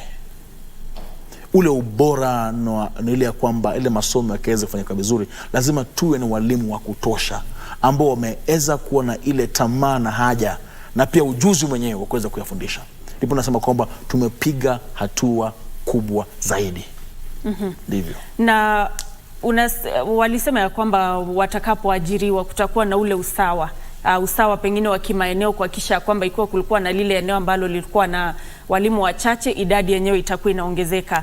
Tunapoangalia hayo masuala ya usawa, JSS umezungumzia hili swala ya kwamba unapata masomo pengine 12, mwalimu ni mmoja. Hili linawezekana vipi kweli? Wanafunzi wetu wamekuwa kweli pale shuleni, wakiwacha nitumie kimombo, wakisurvive vipi? Tukubali ya kwamba JSS imeweza kuanza mwaka huu. Na hapa kuwa na miundo misingi ya kutosha. Kwa maana pia tumetoka katika ile sehemu ya uchaguzi na kampeni mingi. Serikali iliweza kuondoka, serikali nyingine ikaweza kuingia. Pengo lile lilikuwepo na pia lilionekana kwamba litakuwepo. La msingi la kujiuliza ni kwamba je, tunasukuma changamoto hii kwa upande upi? Tuiboresha ama tuizidisha? Upande wangu nasema kwamba tunajaribu kuiboresha. Kwa maana kama ni madarasa sasa hivi yapo, kama na wanafunzi wanajua wako shule ipi. Sasa hivi walimu waja. Sehemu ya kwanza imefanyika, kuna sehemu ya pili yaja. Changamoto hizi tunazipunguza kila siku. Vile nilikwambia kwamba curriculum implementation haifanyika siku moja. Na nataka kuahidi pia inaweza kutugharimu zaidi ya miaka 5. Ndipo tukaweze kuona JSS ama CBC ambayo iko complete na inafanya kazi vizuri. Lazima tukuwe wavumilivu na tuweze kulenga na tushirikiane pamoja. Ndipo CBC kaweze kuona mwanga wake ama nuru yake, na kisha pia taifa likaweze kuvuna matunda ya CBC. Ndivyo. Manake hapo kwa matunda ndipo ambapo hata mtaala wenyewe ulipokuwa ukianzishwa, cha muhimu ilikuwa ni kuondoka katika ule upande wa kusoma tu, kusoma uelewe lakini naam, lakini sasa hapa unasoma ili upate kujikimu katika maisha yako. Uwe na ule ujuzi ambao ndio muhimu sana. Ujuzi ambao umekuwa ukipigiwa upatu humu nchini ya kwamba watu wajiunge na vile vyuo vya kiufundi. Unaona ya kwamba hili limekumbatiwa kweli humu nchini? Tukiweza kurudi kule nyuma kidogo, tangia rais mstaafu na serikali yake Uhuru Muigai Kenyatta, pale kuwepo na azimio na malengo ya kwamba kizazi hiki kiweze kuwa kizazi kina ujuzi wa kuweza kujizalishia na kujitengenezea kazi. Tulianza pale nyuma na imekuwa ikizaa matunda. Mwaka huu ikiwa umekuwa mwangalifu kwa wale ambao wamekuwa wakiweza kujisajili katika vyuo vya kimsingi na vyuo vikuu, utapata kwamba hata katika vyuo vikuu vingine vinaenda kupeana mafunzo ya masomo ya kiufundi. Utapata kwamba kama chuo cha Ibabi kinaweza fundisha masomo ya elektroniki, masomo ya kiufundi, plumbing sort of things. Utapata kwamba tunapiga hatua nzuri, kwamba tunatoa ile maazimio kwamba ili ukaweze kujimudu katika nchi ya Kenya lazima uwe na shahada kuu. Nimetoka shahada ambayo haitaweza kusaidia kupata kipato. Kwa mfano kule kitu moja, ule ambaye anasoma kisomo cha archaeology, kwa kawaida tu nafasi ya kupata kazi ni kidogo sana. Ule ambaye anasoma masomo kwa mfano ya linguistics and literature, mara nyingi kwamba kama si vyuo vya habari kumpata nafasi ya kazi ni vigumu. Je, tukimbadilisha akapate masomo ya plumbing, ambao kwa mara mingi dhana yetu ni kwamba plumbing ni watu wa chini ya kimasomo. Jambo kubwa na uchumi wetu ni kwamba je, unaweza kupata kipato? Hapo ndipo nasema kwamba tunapiga hatua mzuri. Ndivyo. Na hapo ndipo muhimu ulipo ya kwamba sasa hivi ni ulimwengu ambao umebadilika. Kwa lugha ya mtaani wanasema uwe street smart. Street smart. Naam. Ndivyo. Umuhimu kabisa. Ndivyo. Na ningependa sasa kukupa nafasi ya kauli yako ya mwisho kuhusiana na hili swala la elimu, na pia unaweza ukagusia hili swala kuhusiana na yale ambayo serikali inastahili kufanya sasa hivi wakati ambapo tunajiandaa kujiunga na ile senior secondary, ikizingatiwa kwamba sasa darasa la 8 mwaka huu itakuwa ndio mwisho, kisha sasa tuingie kabisa kwenye mfumo wa CBC. Kauli yangu ni kwamba lazima washikadau wote wakaweze kuchukua nafasi yao. Tusiwe tu wa kupiga kelele, wa kuweza kutoa maswali bila kuleta suluhisho. Lazima tuwe kizazi cha kutoa swali pia kujaribu kuleta suluhisho kama washikadau.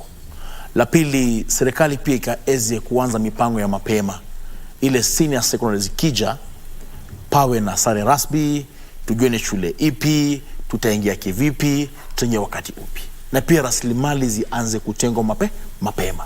Najua kwamba patakuwa na mapengo kuwa ya kwamba wale wanafunzi wa 844 wanapokuwa kiondoka, patakuwa na nafasi katika shule za zile secondary sasa hivi. Patakuwa nafasi, lakini pasiwe na nafasi ya kwamba wanapokuwa wamefika senior secondary schools tuwe na changamoto kama za junior secondary. Tuzibe pengo lile, tuchukue kama funzo, ndipo elimu ikaweze kuweza kuaminika. Public trust. Tukipoteza hiyo, basi masomo yatakuwa na maana zaidi, hayatakuwa na maana tena. La mwisho ni kwamba wazazi tungangane. Muhula ni wa pili, watainiwa wapo. JSS, darasa la 8, kidato cha 4. Tuweze kuimarisha, tuwaboreshe walimu katika mashule pia wakaweze kuchukua nafasi yao.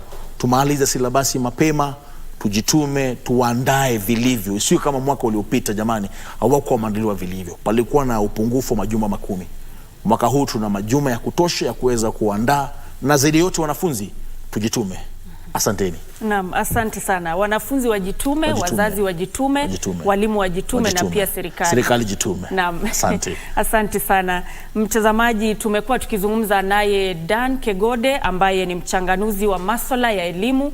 Tumeangazia tu mengi ambayo yanaikumba sekta ya elimu na zile hatua ambazo tunatarajia zitapigwa, ikizingatiwa kwamba sekta ya elimu ilipatiwa ama ilipewa zile shilingi bilioni 628 katika bajeti, kumaanisha ya kwamba uzito umewekezwa katika sekta hiyo ambayo imekuwa ikikumbwa na changamoto si haba, hasa wakati huu ambapo tumekuwa tukiingia katika ule mtaala mpya wa KBC. Na hivyo basi kufikia hapo sina la ziada. Shukrani sana kwa kutazama Tamrini. Utakuwa unapata taarifa zaidi mwendo wa saa 7 kwa lugha ya Kimombo. Mimi naitwa Nancy Okware, mfasiri kwa upande wa ishara ni Brian Moraru. Kwa heri.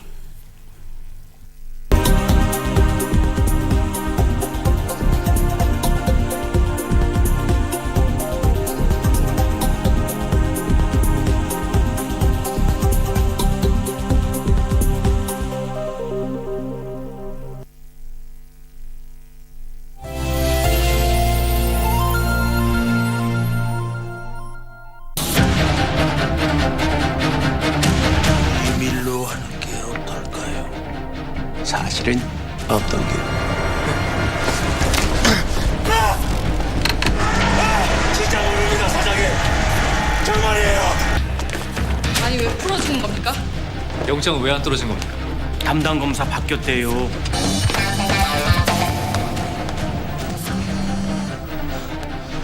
심장파.